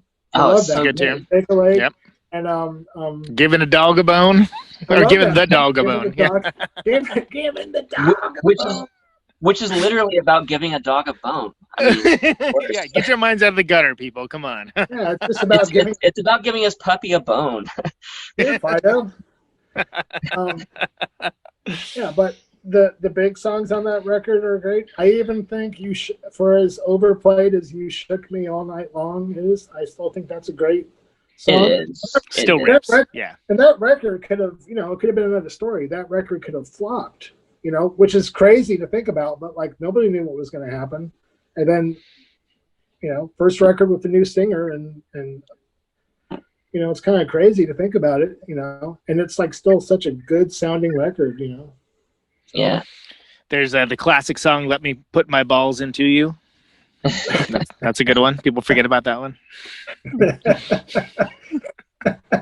HELLS. I like the song "HELLS Balls." I think that's the best. Back and Balls, the classic. HELLS Balls rules. That definitely should have been the name of the song. You shook me all night, balls. Rockin' balls ain't noise pollution. Yeah. Rock and roll. Speaking earnestly for a second, rock and roll ain't noise pollution. I feel like is it's coming from the same school as Night Prowler, which is using the rock band playing slow blues to do something a little different. And I think that works in a different way that comes across as more jubilant's not exactly the right word, but in the way that serial killer associations notwithstanding, right. Doesn't happen with Night Prowler, whereas Night Prowler kind of evokes a different imagery. Rock and roll ain't noise pollution is kind of a quietly celebratory, fun, and it's exactly, and it's interesting that it can somehow be a record that honors the spirit of their fallen comrade, to the point of even like the record cover being in black, right? That was an homage to Bond. Right. But we're forgetting the most important, latent, weird thing about that record, which is the existence of the song "Have a Drink on Me." Like, who else would like record for their fucking singer? I've actually never thought about that. Holy shit. And then let their new singer write a song about "Have a Drink on Me." It's like, which is how it was death by misadventure. It was just a stupid accident. Meanwhile, here's a new album with the new singer, "Have a Drink on Me." That raised a few eyebrows. Like, yeah. Oh, I've honest to God never thought about that until this exact moment. But wow, yeah, it's crazy. Well, at this moment, when people watch this, there'll be about maybe 2 other people besides you two that will go, "Oh yeah, I never thought of that." Right, exactly. I mean, that's kind of weird, like. Yeah, it is kind of weird. Yeah. I mean, no one was like, "Hey, maybe not with that one." Like, although maybe we could. Didn't Bond actually write a lot of the lyrics to the Back in Black songs? I thought I heard that somewhere too, which that would almost make more sense, but I can't verify that, so I don't know. I think that that was a rumor, but I don't think that really. People insist that Bond wrote the lyrics, but the band themselves said no. He was going to go in the week before he had his accident and start working on writing lyrics. He had his notepad ready to go, but I always understood it that he actually didn't write any of the lyrics. But it sounds a lot cooler. It sounds a lot cooler to say, "Well, yeah, he wrote these lyrics." Then Brian Johnson came in, whoa, #1 record or whatever, Right. They don't really sound Bon Scott lyrics. Some of them I could see, but there's definitely Brian Johnson's voice is definitely there. Oh well, his voice is definitely there, but his voice as a writer is definitely there also. And it's, if there is, I'm sure it's like, maybe maybe they're like a snippet or like phrase or something along those lines. I could see that being the case. I do think it is a little bit like it's something I took as truth without ever thinking about it for years until I stopped to think about it, and I was like and again stopped to think about it after making my own records and writing lyrics and stuff like that. I'm like, well, I don't know. That seems really. He wrote all the lyrics for it. Yeah, I don't believe that. I personally don't believe that. It could be true, but I just don't think it's true. Yeah, I mean, like it's just a rumor that I had heard for years, and I don't know if I believe it or not. And even if I did, there's no way to like verify it either way. But I was just noting that, like for that particular song, that might explain, Well, like have a drink song. on me. Why? What that would be? Yeah, exactly. Maybe Whereas, that was the like, one. it might be more acceptable if they were Bond's lyrics as opposed to like the new guy coming in and just like belting that out on his own. I don't know, but that's all I guess if Brian Johnson did write the lyrics to "Have a Drink on Me," I guess the rest of the band must have felt it was okay because it's on Yeah. the record. But Yeah. it just seems like man, that's kind of a brazen, ballsy thing.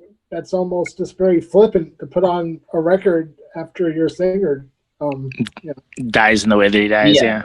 Yeah.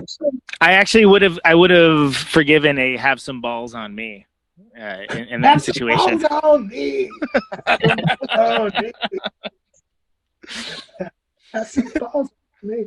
You have to write a disclaimer about if you don't like to hear the word balls in conjunction with 2 hours of talk about ACDC. You will not like this show. Yes. Yeah, you might want to skip this one if you're offended by the idea of. You have to know what you're getting into. Yeah. Buy the ticket, take the ride, son. Come on. Yeah, that's true. They talked about testicles in an ACDC podcast. I don't believe it. No way. How dare they? First of all, how dare they? Secondly, I'm offended. Yeah. So are we gonna get to For Those About to Rock? Yeah, For Those About to Rock. Fire! We salute you! Oh, That's man. a good record. I think What a good title track. God, so good. I like how they're like, yeah, we need cannons in this one for sure. There definitely needs to be some cannon fire. Well, they could afford them. Yeah, exactly. Why not? They're like, man, we have all this fucking money. What are we gonna do? Let's get some cannons. Hell yeah, awesome. And it is awesome. Yeah, the cover is kind of. I mean, it's right there on the cover. There's a cannon. There's a cannon on the cover. You know what you're getting into by looking at it. Yeah. This is the cannon that we bought. You bought the cannon. But For Those About to Rock has a bunch of really good deep cuts that it's a really underrated record. And Inject the Venom. I was just going to say Inject the Venom, yeah. That's a good one. And Evil Walks is really good. But my favorite part of that record are the last two songs, Night of the Long Knives, and especially the very last song, Spellbound. I think Spellbound is a fucking great AC/DC song that has all this menace in it. It's this slow building, and he croaks out this line about how he can't sleep at night and he can't even start a fight. And I just thought, man, this guy is defeated on this song. He can't even start a fight. Can't even start a fight. It's over. There's no way out of the situation. I think anything that followed Back in Black would not be received as well because they're trying to follow Back in Black. But so the record's kind of unfairly, I think, underlooked a little bit, and I think it also has the most bone-crushing Bill Rudd drum sound, which apparently the band didn't like at all. But I like it. There's not enough room for the balls, as it turns out, when you have the drums that's big in the mix. Yeah, I mean, Inject the Venom, Evil Walks. There's a bunch of good tunes on here, and it's sort of like I agree with you that I think that if it hadn't been directly after Back in Black, I think it would have been received a lot better at the time. Sure. So it's sort of like, other than the title track, I think the whole thing is just a bunch of deep cuts, really, for people that are the true fans. I think you're right. I think you're absolutely right. 100%. I think that Let's Get It Up had some radio play. I feel like I've heard it on the radio before. You're right. Let's Get It Up. I think it was supposed to be a second single, maybe. It was played on the radio. That's a pretty good song. Yeah. But getting up out of a chair when you're comfortable, right? Yeah. Come on, man. Let's get it up. COD, that's a good song. COD. Yeah. COD, care of the devil. COD. And we haven't talked about Malcolm and Cliff's Gangland backup vocals, which I think are always. Oh yeah, that's kind of a secret weapon. Yeah, for sure. Which kind of started with Highway to Hell, right? That was the first time that I remember actually hearing TNT, man, and High Voltage. But I mean, like it seemed like they had more prominence beginning with Highway to Hell, and they definitely assuredly, yeah. Yeah, it seemed like they were a little more focused starting around that time. You're right. They were less cartoony, more. It was less. She's got balls and more. It's better. Yeah. She's got balls, man. I can't believe everyone's like, "Yep, that's it. Put it on the record." And it's fine as a song, but like, is it really? Like, I don't know. Maybe I'm gonna revise my ranking and drop High Voltage down to 4. She's got balls. It's like, okay. Cool. You know what? In a way, maybe they were ahead of the curve. You know, trans awareness. Well, I think if we ever do this again, and I don't know if that's ever going to happen, but if we ever do this again, the other subject that would be really good would be like, since a lot of this music was heard when we were teenage boys, and there was secondhand embarrassment, but also kind of a little thrill. Like, what about all the other rock bands that had like weird, like Kiss? And I don't know if you guys ever liked Kiss. Yeah. But I mean, like, like hearing Kiss when you're like in 6th grade and hearing about concepts like blowjobs and all this weird stuff is like, like there should be a podcast about dealing with the weird feelings of being exposed to these really adult, weird things that are not very nice, because every Kiss song's about loving somebody and leaving them. And through rock and roll's double entendre, or in some cases single entendre. Yeah, it's like with AC/DC, I always thought that their tongue was firmly in their cheek. But with, things I also liked, like Kiss, it would be like, well, this sounds kind of almost mean, But yeah. I was, in 5th grade, so it's like I didn't really have anything to compare it to. I mean, I think back to like Van Halen and Dave Lee Roth. Tell us how you do. Cut it out, Dave. Like that kind of like what are they talking about? I don't know what they're talking about. Or how Van Halen would leave huge mistakes in some of their songs, and this like Romeo Delight, they totally fuck it up when they go into it, and they just leave it in there. And he's like laughing all over the records and stuff, and it's really. Yeah. Which has nothing to do with what I was just talking about, but still. No. But it is interesting, and it's well, I suppose that might be something that if you look at record production and people making records back then versus now, like now everything every record is like hyper front loaded. And if you don't get someone immediately, like you get like 20 seconds of a halfway distracted listen before they move on to the next thing. So it's like you almost can't take. Risks isn't exactly the word I'm looking for, but you almost can't take liberties in that same way. Yeah, it's a different universe, that's for sure. So Look at the Switch. Look at the Switch. It's a good record. No, everybody hated it when it came out. They were just suddenly out of favor because all these other younger bands were, Iron Maiden and stuff like Motley Crue. Motley Crue had one good record. Their first one, and somehow just managed to capture the hearts and minds of a younger generation. And AC/DC were kind of passe, and then the cover was kind of weird too. And Phil Rudd quit. It's like the line art pulling down the big comic switch, right? It's a really bad cover. it's not great. It's bad cover. That probably, if it was in a different cover, it might have they might have had more success, maybe, as dumb as that sounds. But there's a lot of good songs on Flick of the Switch. That's kind of like a lot of people think that's Brian Johnson's Powerage, which I'm not really sure. I think of another record as being Brian Johnson's Powerage, and it's not that one. But I think it's a mostly good record, and people have come along to it as the years have gone by. So I think it's kind of underdeveloped, and I think that it's just not that memorable, frankly. And I don't hate it, but it's just it's the fall off is pretty big for me. Did you guys know that the the original title was "I Like to Rock"? I think April Wine did that already. I like to rock. I didn't know Like that. to rock. Yeah.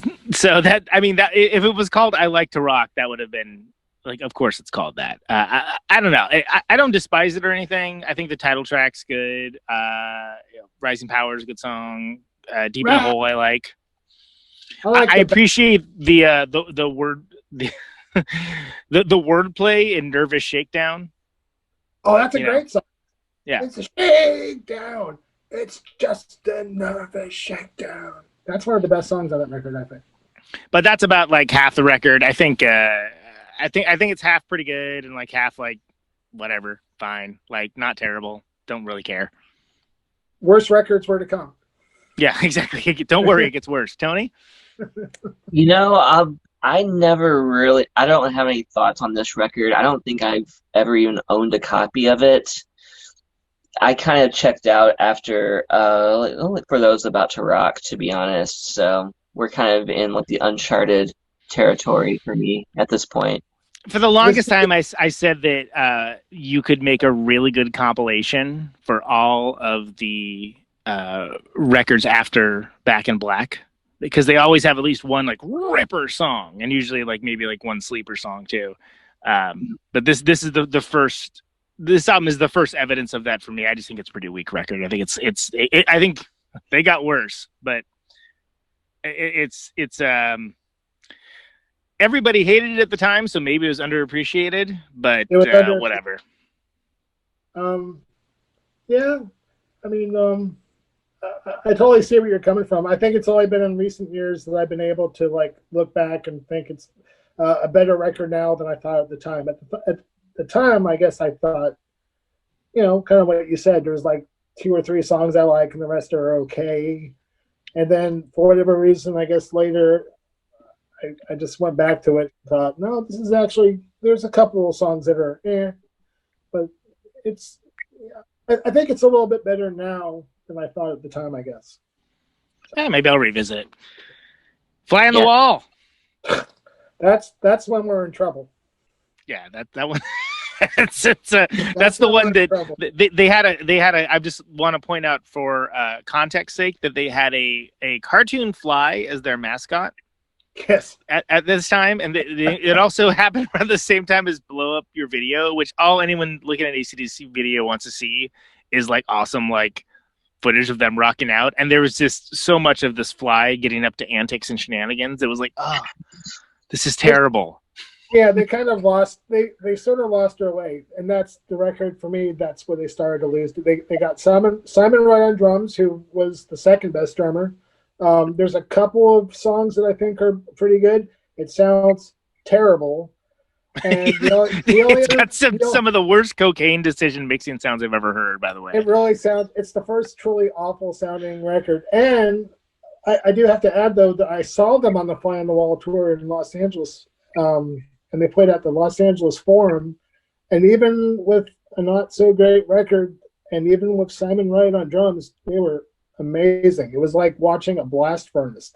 I was like super high up in the LA Forum, and when they started playing, and I guess it was because of the PA or whatever, but whenever they would kick into a song, it was like somebody turned on a blast furnace, blowing air into your face, and then when the music stopped and the song was over, it all settled down. Yeah, that's awesome. Just be like, it was nuts. And the only other noteworthy thing about that was, who's that guy, Yngwie Malmsteen, whatever his name is? For whatever reason, he opened up for AC/DC, and he was awful. He was fucking terrible. I hate that kind of stuff. I don't care how fast you are. It's just every song is some bullshit excuse for him to solo pointlessly. Yeah. It's just thranging, man. There's no songs there. It's just him thranging away. No hard pass. Yeah, but the biggest hand of the night that he got was he played a little bit of Eruption by Van Halen. and everybody knew that. They went, yeah, we know that one. Yeah. Yeah. And then AC/DC came out, and Angus and Malcolm hit one chord, and it was already a million times better than anything Yngwie ever did. What a horrible choice for an opener. God. But AC/DC were great on that tour. I was gonna say, if you're talking about in terms of like the opener making the headlining act look good, I guess it served that purpose. But yeah, I do you guys like that kind of guitar? There's probably one. I despise it and rant about it regularly, frankly. But there's probably one or two people that might do that kind of thing that maybe have soul, or maybe you can remember what they played a second after you heard it. It isn't just bullshit guitar. Look how fast and neoclassical I am. There's gotta be. It's just terrible. Yeah. It's rough. I'm gonna make a lot of friends. Yngwie that are gonna be listening to this podcast. Yeah, Yngwie's an avid Protonic listener. I'm gonna be like, what you said hurt my feelings. I don't know how he talks. North Carolina. Is that how he talks? I don't know. I hope he does. I just think of Metalocalypse. I think of like the guitarist in Metalocalypse. Like that's basically him. But maybe he's not like that at all. I don't know. So what's after Fly on the Wall? Oh, blow up your video. Before blow up your video, technically speaking, we have Who Made Who, aka Who Made Who, which is the soundtrack for Maximum Overdrive, the Stephen King movie. Okay, I never saw the movie, and I think I heard the song Who Made Who. Isn't there like 2 or 3 new songs and a bunch of old songs? Yeah.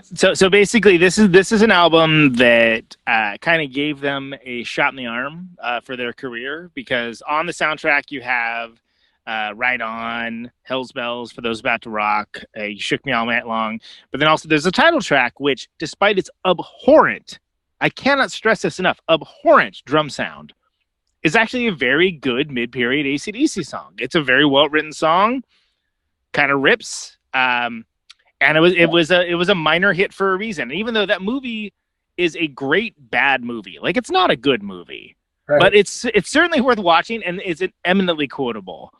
Okay. Yeah, it's definitely worth a shot, man. You should watch it. I'll check it out. It's highly entertaining. Like, and I mean, the conceit of it is that like aliens take over these trucks and they hassle people at a rest stop, basically.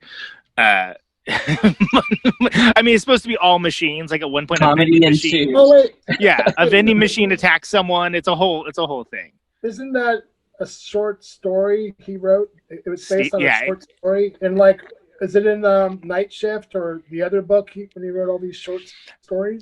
I don't know if it was a short story, but he definitely wrote it and has a lot to answer for. But like I said, it's an entertaining bad movie, and it's the first time that a movie kind of revitalized AC/DC's career. Also later to be done with Iron Man, which we'll get to later. Really? We know. Yep. So, well, yeah, of course you don't. We're old farts. Blow Up Your Video is after that. And I tried to like it. I really did. I wanted to like it. I think I liked one song. Maybe I'd like it now if I hear it. I thought Black Ice wasn't good, and I heard it today, and I'm like, man, this record's really good. So maybe I need to give Blow Up Your Video another chance. But I remember I bought it, and I just couldn't remember anything, you know. Maybe I just didn't like it. Making no impression whatsoever is kind of how I felt about it as well. I was like, yep, that sounds like AC/DC, all right. And then like I just didn't think about it ever again. Yeah, and I think at that point, Heat Seeker's good. That's a good tune. And that came out when Metallica, I think, already had peaked. So it was a long time ago, you know. So. Tony, any thoughts on Blow Up Your Video? It's okay if you don't. No, like I said before, we're in like the uncharted territory for me when it comes to AC/DC now. I just never this is a period that I just never really checked out that much. So All right. I don't have a lot to add. Well, you weren't really wrong, to be honest. You weren't really wrong. I was gonna say it's okay. You didn't miss out on much. Better stuff is on the horizon. So I guess I'm the Razor's Edge authority, which is bizarre in this group because it's definitely a record I don't think that hard about. Of course, this is when enter Mr. Clean. Mr. Clean. Thunderstruck, I think, is a fantastic mid to late period AC/DC song. I stand by it. Again, despite baffling production ideas. I think it works. I think Fire Your Guns is good. I think Money Talks is actually a really great tune. It was actually on the soundtrack for Last Action Hero, if anybody remembers that. But that was not a hit in any way, shape, or form. It has on the second side, it has a very forgettable song called "Got You by the Balls." So just to let you know that they still got it. It's fine. I mean, it's got like 3 good songs, which is like 2 more than the one before it. You know? Yeah. I listened to that record for the first. Well, actually, no. I listened to that record once on a tour. Somebody played it, and that was literally the first time I'd ever heard that record, and I was like, eh. But I listened to it recently, and it was definitely, there's some pretty good songs on this record, you know. I think at the time I was just so against Mr. Clean in a really childish, immature way that has nothing to do with why he's in the band or anything, you know. So I was just like, I just missed Phil Rudd, so I just kind of boycotted that record. And also, you know, at the time, their last couple of records kind of stunk, and you know, I just wasn't really into checking out AC/DC again, especially without Phil Rudd. But it was definitely better than I thought. Right. So I guess what the story goes that they were on tour in Auckland in November 1991, and Phil met up with them backstage and kind of made an open-ended pitch that, hey, if something happens with Mr. Clean, man, you know, give me a call. Like I'm down to do this again. Man, I just love envisioning him saying it exactly like that and referring to him as and calling him Mr. Clean. I hope that's what happened. I fucking so hope that's what happened. It's like, hey bros, Mr. Clean doesn't work out. Why not? Well, I think right away they just, after that happened, they were like, yeah, you're in. You know, he was gone for like a long time, and obviously they missed him, and so they told Mr. Clean, or maybe they didn't tell Mr. Clean he was out, but yeah, he was back for Ball Breaker, which is which they put balls in the title because they wanted to let you know it was a return to form. It was. Phil Rudd was back in the band. He was just as good on drums, and he's even plays some fancy stuff, or fancy for Phil Rudd. And the production of that record is terrible. Except for the fact that I do like the fact that it's like terrible in a way I like. It's like super bone dry. There's no production whatsoever. It's just like them playing in the room, but there's like, it's even less than that for some reason. And I know that people don't like that record a lot because of the production. And Rick Rubin produced it. It was Rick Rubin. Yeah, you're right. I don't think very much of Rick Rubin's production except for Rain and Blood by Slayer, and that's pretty much it, more or less, you know. And I don't think he did a good job for AC/DC, but I think the songs, as dumb as some of them are, and the way they play, and especially with Phil Rudd being back, I think that's my version of the Power Age of Brian Johnson era. But a lot of people fucking hate that record, so you know, what do I know?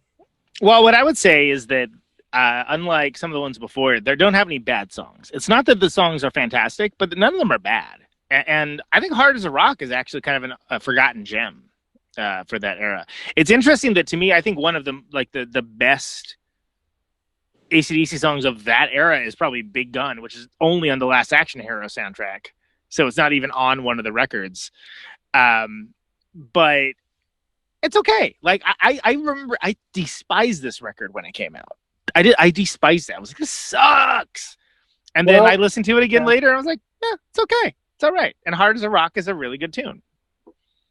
Brian Johnson stopped writing lyrics, so the brothers wrote the lyrics, and I think they wanted to make a point of writing some of the dumbest lyrics ever. Like, like really, I mean, just like we have to go beyond the pale as far as just total stupidity. And they did. They had songs like "Cover You in Oil," which is yeah. And then It's like, come on, yeah. There's some social commentary on there. There's like, "Hail Caesar," and there's a song called "Whiskey on the Rocks." I've been drinking all night long, whiskey on the rocks.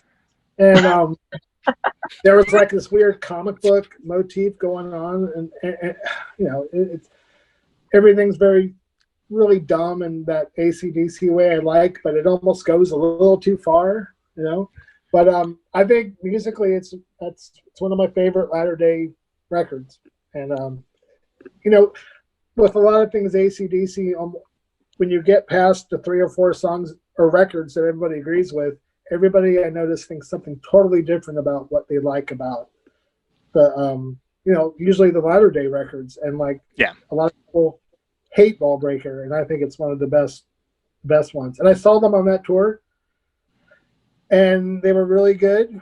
I saw them in Raleigh. I was surrounded by thousands of drunk rednecks, and it was really exciting night to dodge being beat up or being thrown up on or whatever. And they played Jack, and guess what I did? I went to the bathroom. Just the way. There you go. Right during the Jack, I'm sure. Right on schedule. Time to go. So, now that you mentioned that, I think I went to the bathroom during the Jack when I saw them too. It's a perfect time to go. They're providing a service for you. You know when it's time to go to the bathroom. Oh, it's the Jack. Time to go. Time to go fight my way through the rednecks and go use the bathroom. So there's the Bonfire box set that happened as well. That's not like an official album, but I think it's interesting enough that we should at least briefly touch on it. I worked at a record store when that came out, so I was pretty into that. You get like some keychain alternate, you get some cool stuff. There's actually like the motif, bonfire. There's like flames and stuff like that, and it's meant to be to celebrate the life of Bon Scott. There you go. Brian Walsby, of course, showing it. It's upside down, but he's showing it the box set there. Yeah, and it's got a remaster of Back in Black, which is almost worth it for the price alone. Frankly, it sounds great, and bunch of like cool liner notes and rare pictures, things along those lines. And they got some flack at the time for kind of having some stuff that wasn't released anywhere else, and for only having this high-priced box set. It was like, kind of seemed like not a proletariat move. Like there's a Live from Atlantic Studios thing that's included, which has like all of their best songs and the Jack in there. I think the Jack's on here like 6 times. Of course it is. How would it not be? Wait, let's count. 1, 2, yep. She's Got Balls is on here too. Thank God. But the soundtrack for the movie Had to Be Bach is also on here, and that's really good sounding. Yeah, I mean, I think it's one of the rare box sets. I think it's actually kind of worth. I don't remember how much it was at the time, but whatever it was, I felt like it was worth the money. And it's of course you can just like fire it all up on YouTube now, but it was really cool at the time hearing. At the time, I was really, really getting into the Bon Scott era AC/DC, so it was something where I was like, "Oh wow, that's cool!" Like, it's great to hear, the versions of like some of these songs that like I would hear later, and kind of get to geek out on that. That was a nice release. There's a version of well, actually, it's a totally different song, but there's like a song called "Touch Too Much" on there, but the lyrics are totally different, and the totally different. Yep. Yeah, and it's really good. Really good. Yeah, it's basically the same song title, but it's a completely different song. And there's Backseat Confidential, which is sort of like an early version of Beating Around the Bush. Yeah. Backstreet Confidential. So anyway, that's the Bonfire box set. The next proper record isn't until February of 2000. Stiff Upper Lip. Yes. That's a subdued bluesy sounding record with George Young producing, and I'd say 2/3 of it is really good, and it kind of peters out at the end. But Meltdown, House of Jazz, the title track. There's a song called Satellite Blues that's really good. Safe in New York City. Brian's voice is starting to come back to him a little bit more. You know. Again, I understand why people wouldn't like it. Some people really hate it. Some people agree with me. I think Stiff Upper Lip and Ball Breaker are my two favorite latter-day AC/DC records. I agree with you with Satellite Blues. I think that's a great tune. I think the title track's really good. I actually think Safe in New York City is an underrated song within the latter-day pantheon of AC/DC. I think it's inventive and it's cool. I think it's a good record. You know, there's no explicitly bad songs. There's a bunch of stuff where it's like, yep, that sounds like more AC/DC, all right. And you know, it does no harm, I guess, which is sure. More than you can say about other records. Yes. Any Stiff Upper Lip thoughts, Tony? Nope, I don't think I've ever even heard it, to be honest. You probably heard it on tour. I play a couple of the tunes off and now and again, just can't see if anyone's paying attention, and they usually aren't. I'm actually gathering a lot from this conversation, though. I'm taking a lot of notes mentally about what to check out and what not to, because, yeah, like this whole period or era that I've just bypassed and never given a second thought to, I'm going to reconsider some of that and check out, like, Ball Breaker and stuff like that, because I've just never bought it. Well, the pandemic's still going on. There's a lot I was gonna say you still got time. Also, you turned into a robot there. I don't know what happened with your audio, but we got what you were saying. Yeah, you suddenly sound like you're being bit crushed or something. I don't know why. Still? A little bit. Yeah. It brings a new dimension to the conversation. Yeah, I was gonna say. But we're almost done with the conversation. We're almost at the end of it. Yeah, it's fine. Android Tony can close it out. It's okay. Do you think anyone's is gonna actually listen to this whole thing? I bet somebody will. It'll be pretty interesting if somebody. Well, yes, and that's like the kind of been the biggest surprise about putting people talking on the internet is people actually do. But yeah, Black Ice. You're just talking about Black Ice, Brian. Yeah, I like it. I like it all of a sudden. As of this morning, I played it to get ready for talking with you guys tonight. I wanted to play these other records to see. Well, you know, maybe I'll like what's it called? Fly on the Wall. Maybe I'll like Fly on the Wall. Nope, that didn't work. But then I put on Black Ice, and I was like, why do I not like this? Most of this is really, really good. You know, it's that same sort of formula of more AC/DC, but maybe a little better, a little more clever, subtle stuff. And for whatever reason, I think some of the songs remind me of like the Rolling Stones, but obviously, even though there's similarities, they don't really sound alike, but they're from the same school, I guess. I don't know why I think that. But yeah, I as of this morning, I think Black Ice is a good record. I remember like the single off of that was it Rock and Roll Train. Rock and Roll Train. Yeah, that's the one. That was a pretty good song, if I remember. I mean, I haven't heard it for years, but last time I remember hearing it, I was like, oh yeah, this is pretty good. My first exposure to that was I saw a video for it, and I was on a plane. I don't remember where I was going or what I was doing, but I was on a plane, and there was a video of it, and it was just them playing live. But there were these, I can only call them reverse spotlights that were like dark spots kind of going around them. And I realized I was just really confused by all of it. And I realized, it's made to obscure how fucking old they are. Like, because it was like, think of spotlights, but like darkness instead. Right. And that's like what it was. And I didn't understand like why they were doing that or who they were attempting to fool or to what end. But I remember thinking that Rock and Roll Train was I was like, oh, this is a good tune. This sounds like AC/DC. Right on, you know. Yeah. It's fine. I don't think of it. It's not like the first one I go to, but it's certainly not one of the darker moments of the career either. It's solid. There's a couple good tunes on it. I think it's annoying that they have a song called Big Jack because it just references the Jack, and it's like enough with that.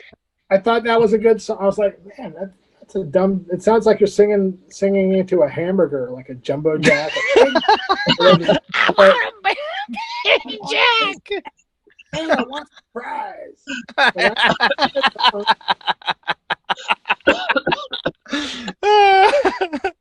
Well, now maybe I like it a little better now. You're gonna listen to it after this is over. Well, it is a pretty good song. I just envisioned Brian Johnson with a big hamburger singing. Take a bite. So there's another box set that's after that called Backtracks. That's kind of similar-ish thing. The big thing is the DVD is Family Jewels, which of course it's like, oh, they've matured. They call it Family Jewels now. I wish I bought that. There's a lot of really good video footage. Maybe there is. Most of it's now on the internet now, so you don't really have to. But it's good. It came in a little kind of guitar amplifier, so that was kind of cool. There's a big booklet. You can't look at that on YouTube. Oh, we have that here at the house actually. Yeah, like the little amp is sitting downstairs. You can actually like plug into it and play. It sounds like total shit, but it's fun. Yeah, you got to give him A for effort for that, though. How about you not? Yeah. So before we move on to the next studio album, I just want to give a quick shout out that Iron Man, specifically Iron Man 2, the soundtrack made great use of AC/DC and kind of brought AC/DC to a new generation. I like the first Iron Man a lot. I like Iron Man 2. Okay, the third one's not that great. But yeah, that's kind of plays like a little bit like a like sort of like a best of, frankly, especially a best of like 2/3 of like the Bon Scott era and like a third Brian Johnson stuff. But that's decent. That a lot of people came into AC/DC because of that. That's one of the reasons why I'm bringing it up. Then we kind of go back. We covered it earlier. The fall of Malcolm Young. Steve Albini actually said that he thought that the record should be called Man Down, which I think would have been amazing. But they didn't call it Man Down, they called it Rock or Bust. How do we feel about Rock or Bust?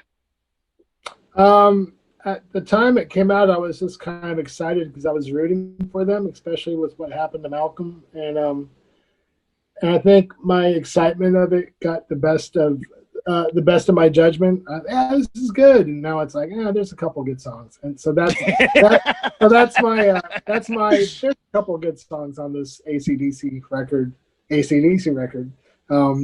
all right. I think the title track's all right, and the song "Play Ball," stick that word "ball" in there one more time, and the rest is like, pretty much what a lot of people think about current AC/DC, with the exception of the new record being instantly likable. I think it's okay, but it's not. It's that and Fly on the Wall and Blow Up Your Video. Those are my three least favorite AC/DC records. So Rock or Bust is and it's okay.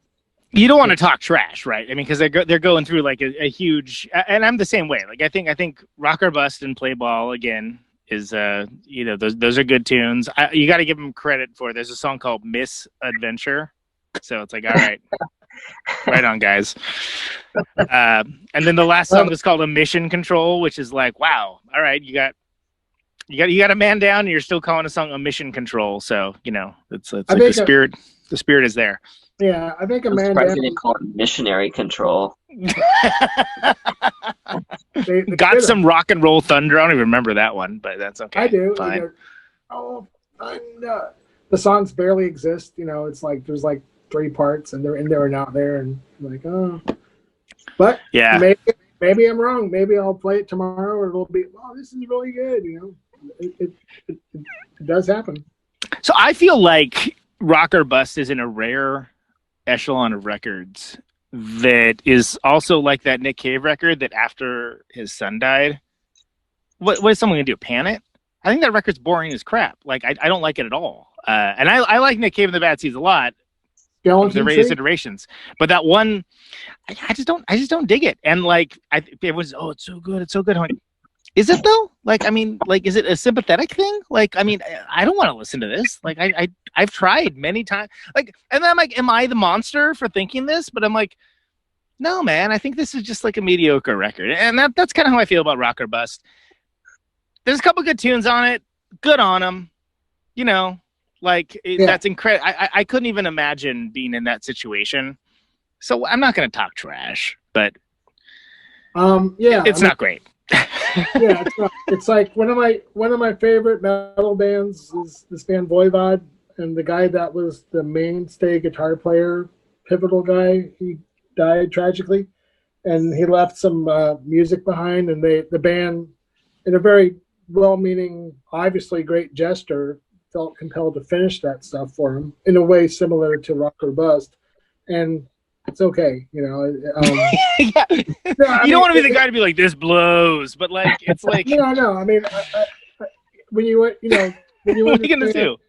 Yeah, when you understand the reasoning behind it, it's like, yeah, you almost feel kind of bad for not liking it more than you do. But I think the triumphant moment for AC/DC was certainly the new record, for sure. And the timing of it, and the fact that it was actually better than the last couple records, or something, you know, just there's something that was immediately likable about it, you know. So, I mean, it's still early for me, but I would actually say I think Power Up is potentially one. It possibly is their best record since For Those About to Rock. I'm not going to say From Back in Black, but it's up there. Like, and that's saying a lot, because there's been a lot of stuff.